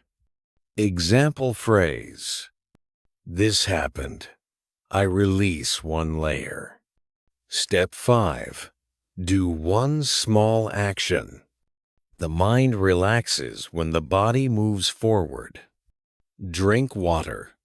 Stretch. Walk for 2 minutes. Wash your face. To write one sentence. Do one simple task. Action breaks the loop. This is karma in real time. A small choice that changes the next moment. A story. The man who thought replaying was thinking. A man named Du believed he was processing his breakup, but months later he was still stuck. He kept saying, "I'm just trying to understand." But his friends noticed he wasn't understanding, he was suffering. One night, Du sat in silence and finally admitted, "I'm afraid that if I stop replaying, it means it didn't matter." That fear is common. So Du tried a new approach. He honored the pain without replaying it. Each morning, he wrote one honest sentence. I feel grief today. I feel angry today. I feel lonely today. Then he did one small act of kindness for himself. A walk, a clean meal, a short meditation. At first it felt too simple, like it couldn't possibly help. But after 2 weeks, he noticed something shocking. The replay decreased. Not because he solved the past, but because he stopped feeding it. That was the lesson. You don't heal by figuring out every detail. You heal by changing what you feed. The Buddhist reframe. Let the past be a teacher, not a home. Here is a strong line you can read slowly. I will learn from the past, but I will not live in the past. Learning is healthy. Living there is suffering. So ask, what boundary did I learn? What red flag will I respect next time? What value will I protect? What part of me needs healing so I don't repeat the pattern? Then stop. That's wisdom. Anything beyond that becomes rumination. Compassion for yourself. Stop punishing your heart way. Many people replay because they are secretly punishing themselves. How could I be so trusting? How did I not see it? Why did I allow this? Buddhism says, do not add cruelty to pain. Replace self-attack with self-respect. I did what I could with what I knew. I see more clearly now. I will protect myself now. This is not excuses. This is healing. The karmic truth. What you repeat becomes your mind. Buddhism is very direct about repetition. What you practice grows. What you repeat becomes easy. What becomes easy becomes your personality. So if you repeat resentment daily, resentment becomes your default. If you repeat gentleness daily, gentleness becomes your home. This is why karma never misses. Because the mind is always being trained, whether you realize it or not. So train it intentionally. A short meditation lead-in for replaying Mindsy. You can end this section with a mini guided moment. Take one breath. Notice if your mind is replaying. Name it gently. Replay. Feel your feet. Feel the breath. And whisper inside. Not now. I choose peace. That's enough. Small shifts, repeated, change the entire life. Transforming karma through daily discipline. The quiet power of practice. A lot of people misunderstand spiritual change. They think transformation should feel dramatic, like one big moment where everything finally clicks, and from then on, the mind stays peaceful forever. But Buddhism is honest. Real change is usually quiet. It happens through practice. Karma is not only the consequences of what you did in the past. Karma is also the direction you are training right now through small daily choices that look ordinary but build a new life from the inside.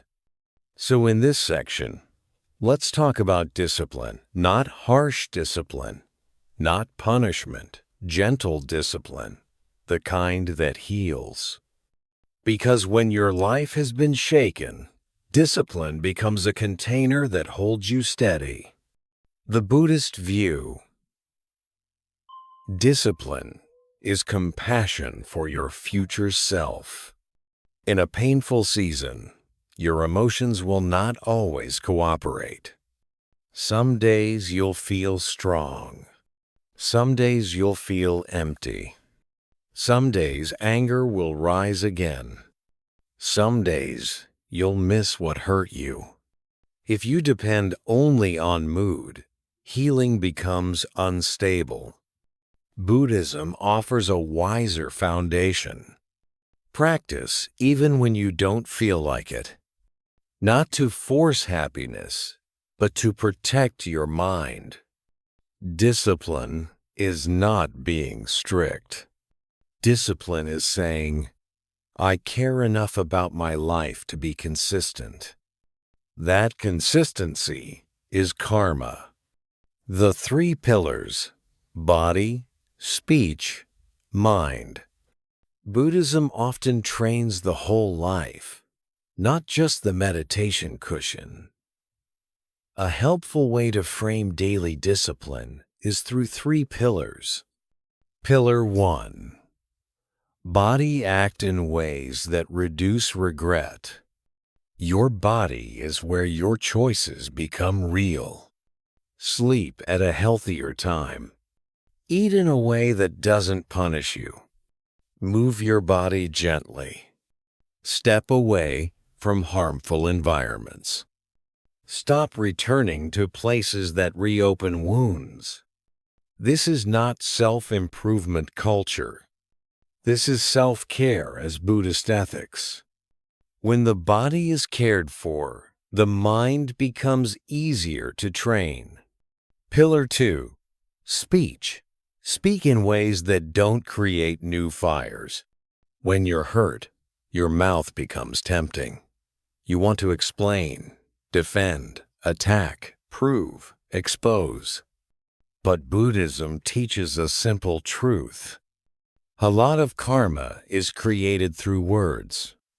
So discipline of speech means fewer explanations, fewer arguments, fewer dramatic messages sent in emotional heat, more silence when silence is wiser, more honesty without cruelty.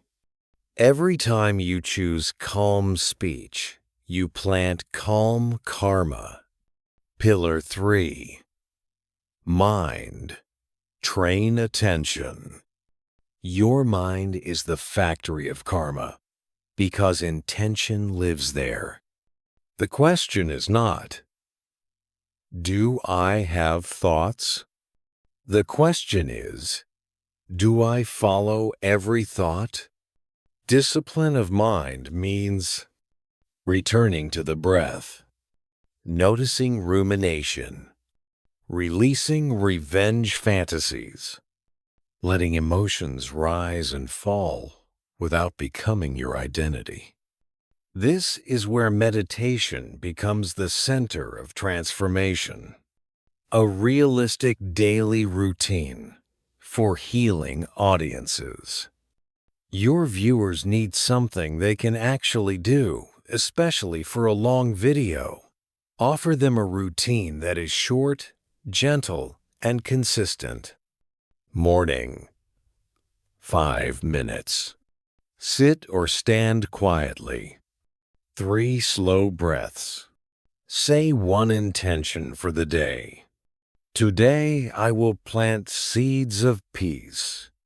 Pick one seed. Patience, truth, restraint, kindness, boundaries, gratitude. Then begin your day. Midday, 2 minutes. Stop once.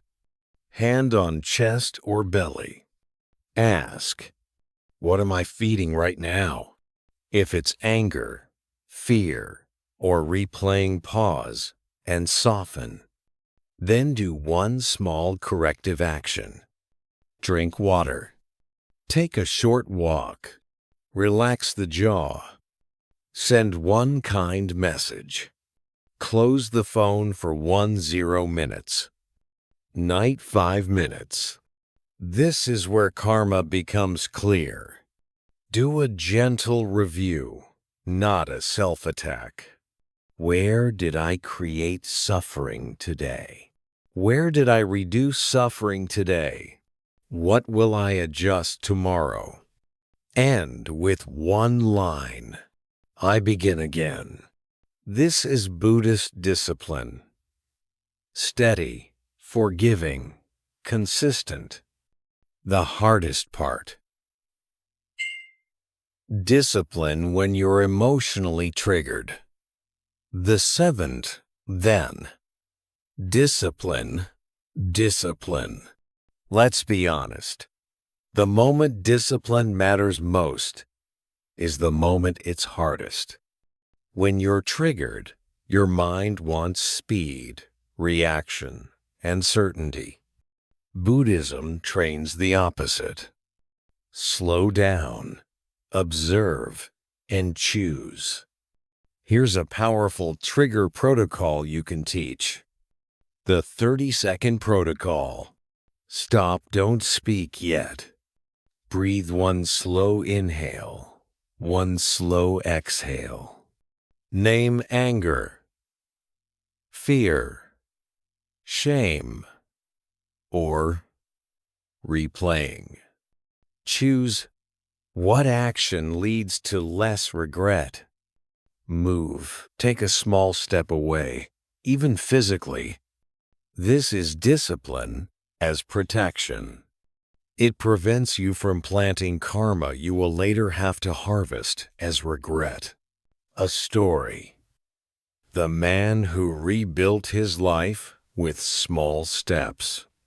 There was a man named Koa who felt like his life collapsed in 1 year. Job problems, family stress, and a relationship that ended painfully. He felt ashamed, angry, and restless. He said, I want peace, but my mind doesn't listen. A monk told him, your mind will not listen because you trained it for years to run. Now you must train it to rest. Koa asked for something simple. The monk gave him a practice that sounded almost too small. Wake up, drink a glass of water, sit for 5 minutes, follow the breath. When the mind runs, return. Do this every day for 40 days. Koa did it. Not perfectly, but consistently. After 2 weeks, he noticed he argued less. After 4 weeks, he slept better. After 40 days, he felt something he hadn't felt in a long time. Space inside. Not constant happiness, but space. And space is where healing grows.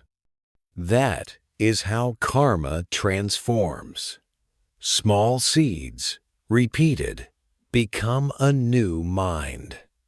The deep Buddhist point. Your practice is your protection.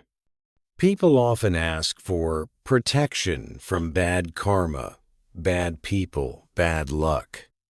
Buddhism offers a surprising answer. Your protection is your practice. Because practice makes your mind less reactive. A less reactive mind makes fewer harmful choices. Fewer harmful choices mean less regret and less conflict.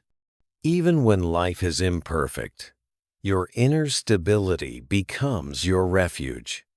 This is why karma never misses is not meant to scare you. It is meant to guide you. It says, if you keep feeding your pain, pain grows. If you feed wisdom, wisdom grows. If you feed compassion, compassion grows. If you feed discipline, stability grows. And stability is peace in action.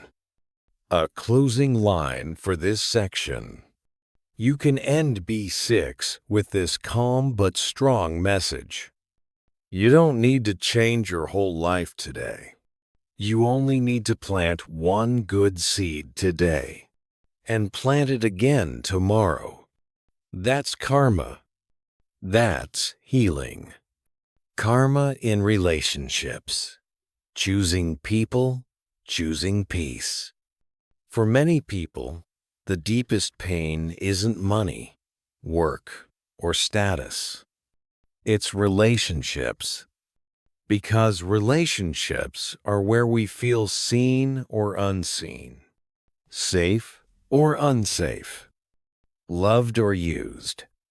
And if the theme of your life has been, I keep meeting the wrong people, Buddhism doesn't respond with blame. It responds with wisdom. Karma in relationships is not only who you meet, it is also what you tolerate, what you chase, and what you choose again and again. That's a powerful truth, because it means your relationship karma can be transformed, not by controlling others, but by changing your standards, your boundaries, and your self-respect. The karmic pattern, what you allow, becomes your reality. A lot of people live by hope. Maybe they'll change. Maybe it was just a bad day. Maybe if I love more. Hope is not wrong, but hope without boundaries is dangerous. Because what you repeatedly allow becomes the relationship you live in. In Buddhism, repeated action creates momentum, and momentum creates your normal. So if disrespect becomes normal, your heart suffers quietly every day. The Buddhist lens, craving and attachment in love. Buddhism teaches that craving tanha is a root of suffering. In relationships, craving can look like craving for approval, craving to be chosen, craving to not be alone, craving to win someone's love, craving to prove your worth. Craving makes you cling, and clinging makes you tolerate what you shouldn't. So one of the most healing questions is, am I loving or am I clinging? Love feels spacious. Clinging feels anxious. Love respects truth. Clinging bargains with truth. Love allows dignity. Clinging accepts humiliation. This is not to shame you. It's to help you see clearly. A story. The woman who kept choosing the same pain. There was a woman named Mai who said, "I don't understand why this keeps happening to me." She had dated different people, different personalities, different backgrounds, but the ending felt the same. She felt unappreciated, anxious, and eventually abandoned. Mai thought the pattern was bad luck. Then, a Buddhist teacher asked her a calm question. Where do you abandon yourself first? Mai didn't know what that meant. So the teacher explained, you are focused on who leaves you. But I want you to notice when you leave yourself.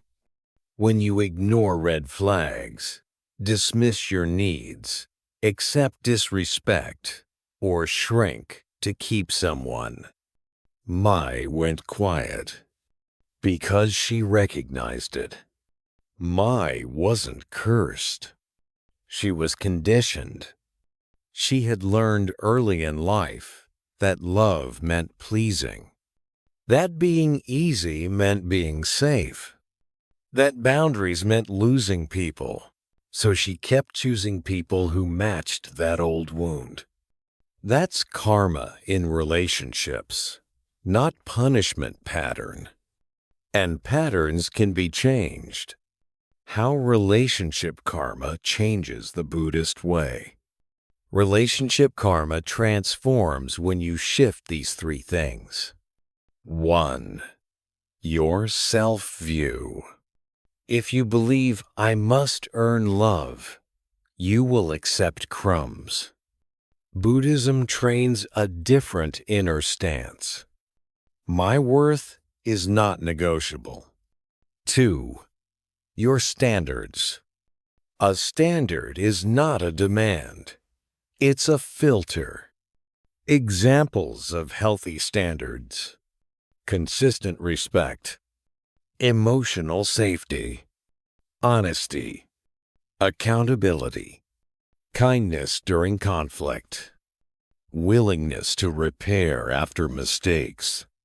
Standards are compassion for your future self.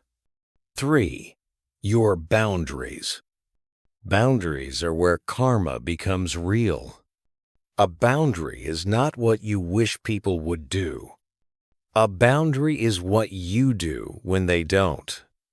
Example: if you insult me, I will leave the conversation.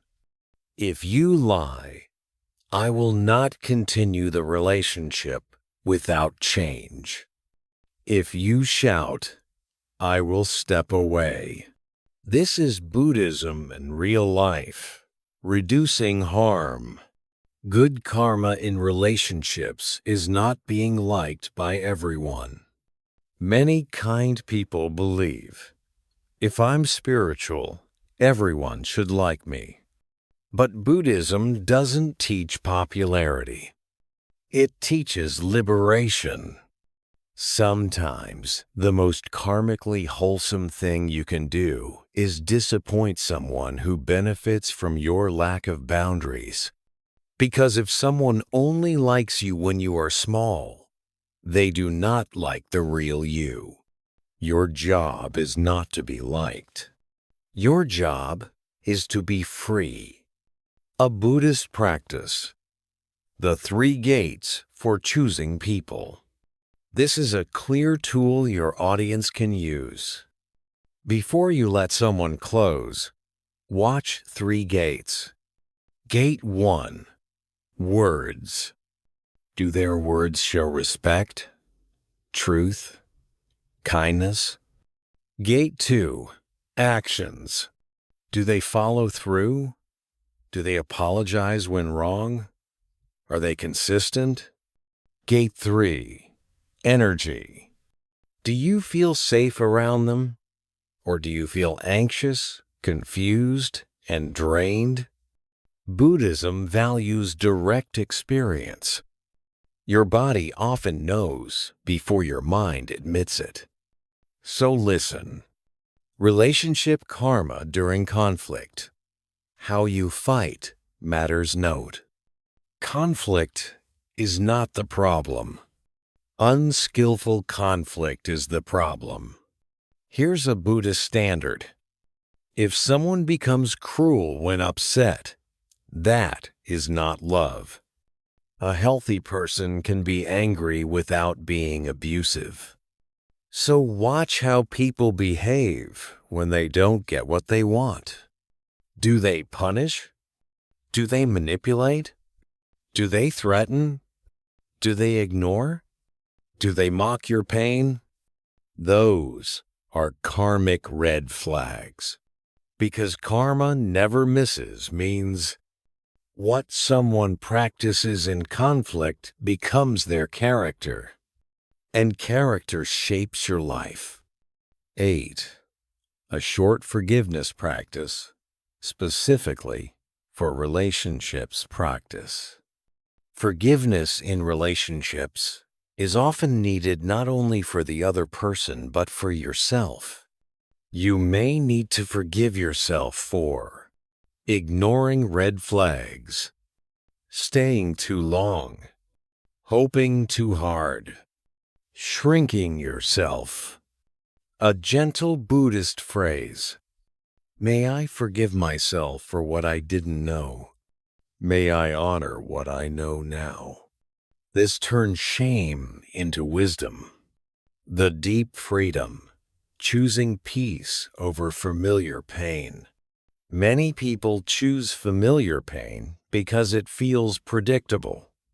Peace feels unfamiliar, so it feels unsafe. But Buddhism says, the path to liberation is often unfamiliar at first. So if you're used to chaotic relationships, peace will feel boring. If you're used to emotional roller coasters, stability will feel strange. Stay with the strange, because strange peace is better than familiar suffering. That's karma transforming. Closing line for this section. You can end B7 with a clear, strong message. Karma in relationships changes when you stop abandoning yourself.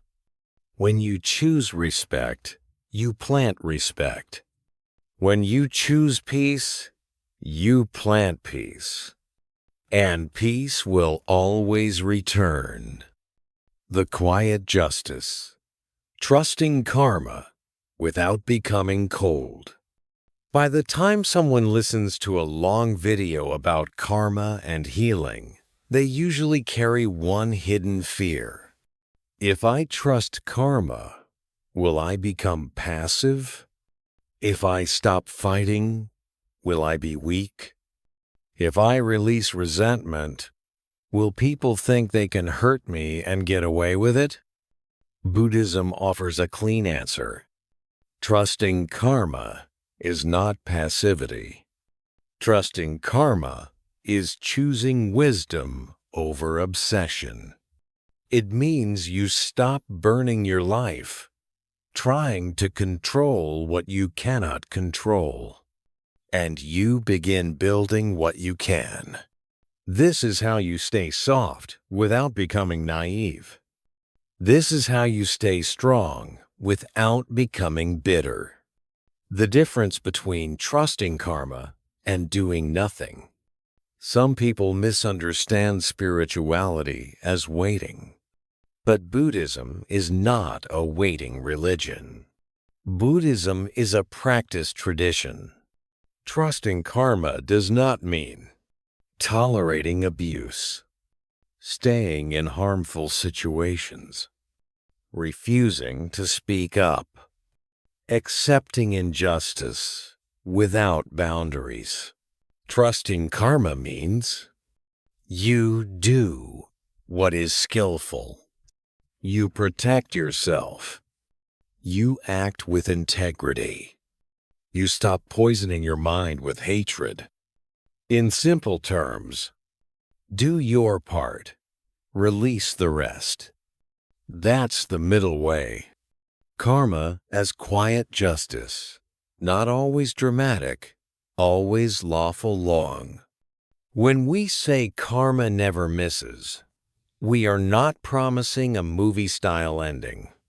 Buddhism doesn't guarantee public humiliation, sudden downfall, instant punishment. What it does point to is something more reliable. Every action conditions the mind. Every pattern shapes the path. Every intention leaves a trace. This is justice in the deepest sense. The inside becomes the outside over time. A life built on deception tends to require more deception. A heart trained in cruelty tends to lose tenderness. A mind trained in greed tends to remain dissatisfied. And even if comfort remains, peace becomes rare. That is karma, and it is quiet. Don't become cold. The spiritual danger after being hurt. After betrayal, some people become spiritually correct, but emotionally closed. They say, "I don't care. Everything is karma. People are toxic. I'm done with everyone." But underneath, they are not free. They are armored. Armor protects you from pain, but it also blocks love. Buddhism doesn't ask you to stay unprotected. It asks you to stay awake. Awake means you learn. You set boundaries. You choose carefully. But you don't let pain turn your heart into stone. Because turning to stone is also a karmic seed. Trusting karma means you do what is skillful. You protect yourself. You act with integrity. You stop poisoning your mind with hatred. In simple terms, do your part. Release the rest. That's the middle way. Karma as quiet justice. Not always dramatic, always lawful, says. When we say karma never misses, we are not promising a movie-style ending. Buddhism doesn't guarantee public humiliation, sudden downfall, instant punishment. What it does point to is something more reliable. Every action conditions the mind. Every pattern shapes the path. Every intention leaves a trace. This is justice in the deepest sense. The inside becomes the outside over time. A life built on deception tends to require more deception. A heart trained in cruelty tends to lose tenderness. A mind trained in greed tends to remain dissatisfied. And even if comfort remains, peace becomes rare. That is karma, and it is quiet. Don't become cold. The spiritual danger after being hurt.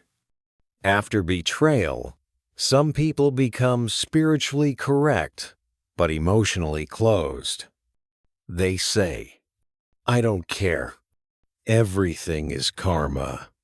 People are toxic. I'm done with everyone." But underneath, they are not free. They are armored. Armor protects you from pain, but it also blocks love. Buddhism doesn't ask you to stay unprotected. It asks you to stay awake. Awake means you learn. You set boundaries. You choose carefully. But you don't let pain turn your heart into stone. Because turning to stone is also a karmic seed. The Buddhist balance. Soft heart, sharp wisdom. This is one of the most useful phrases for modern listeners. Soft heart means compassion, patience, forgiveness, as recedes. Sharp wisdom means clear boundaries, seeing patterns, not trusting words without actions, not returning to harm. Soft heart without sharp wisdom becomes self-abandonment. Sharp wisdom without soft heart becomes bitterness. Buddhism trains both. A simple practice. 3 releases to end the inner war eyes. If your viewer is still carrying resentment, give them something they can do tonight. Release. Has shown. Release the need to be understood. Release the need to be understood. Not everyone has the capacity to understand your pain. Say, MZ. I don't need their understanding to move forward. Release #2. Release the need for a perfect ending. Life doesn't always close stories neatly. Say, MZ. I can heal without closure. Release #3. Release the need to control the timeline. Your mind wants speed. Karma doesn't rush. Say, MZ. I will plant good seeds and let time do its work. These releases are not weakness. They are freedom. A story. The woman who stopped waiting for revenge. A woman named Thao was deeply hurt by a business partner. Money was lost. Trust was broken. And the partner moved on, acting like nothing happened. For months, Thao kept thinking, I want karma to hit them. She thought this was justice, but her body was paying the price. Headaches, insomnia, constant tension. One day, she sat in meditation and asked herself one honest question. Is my anger protecting me or imprisoning me? She realized the partner was living freely, but she was still in chains. So she made a new plan. She took legal and practical steps where necessary. She separated her finances. She built new partnerships carefully. She stopped checking that person's life, and she began a nightly practice. 3 breaths, 1 sentence. I choose my life. Over time, something changed. Not the past, not the partner. Her mind changed, and her mind was her life. This is the quiet justice. The person who heals becomes free, and freedom is greater than revenge. The final teaching for this section: karma is not your weapon. A lot of people use karma as a weapon. They'll get what they deserve. Karma will punish you. That language keeps hatred alive. Buddhism uses karma as a mirror, not a weapon.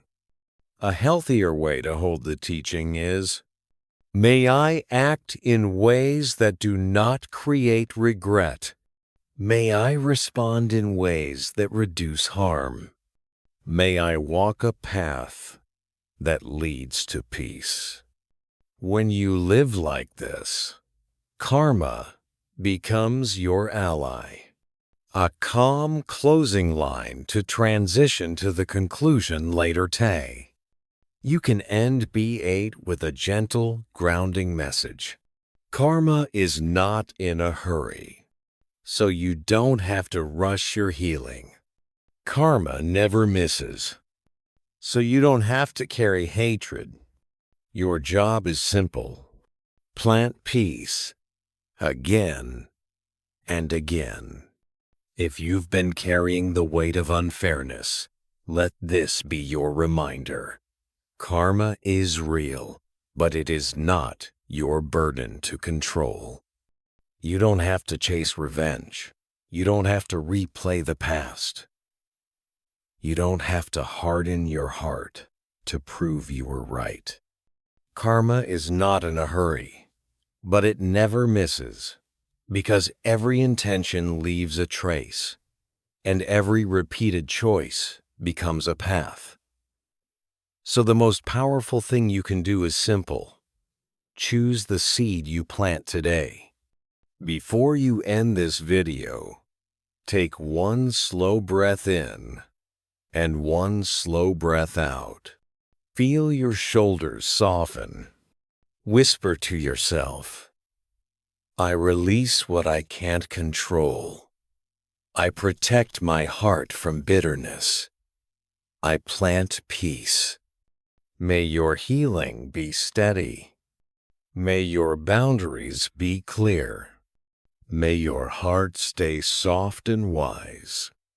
And may the life you build from this moment forward be clean, free from regret, and full of quiet strength.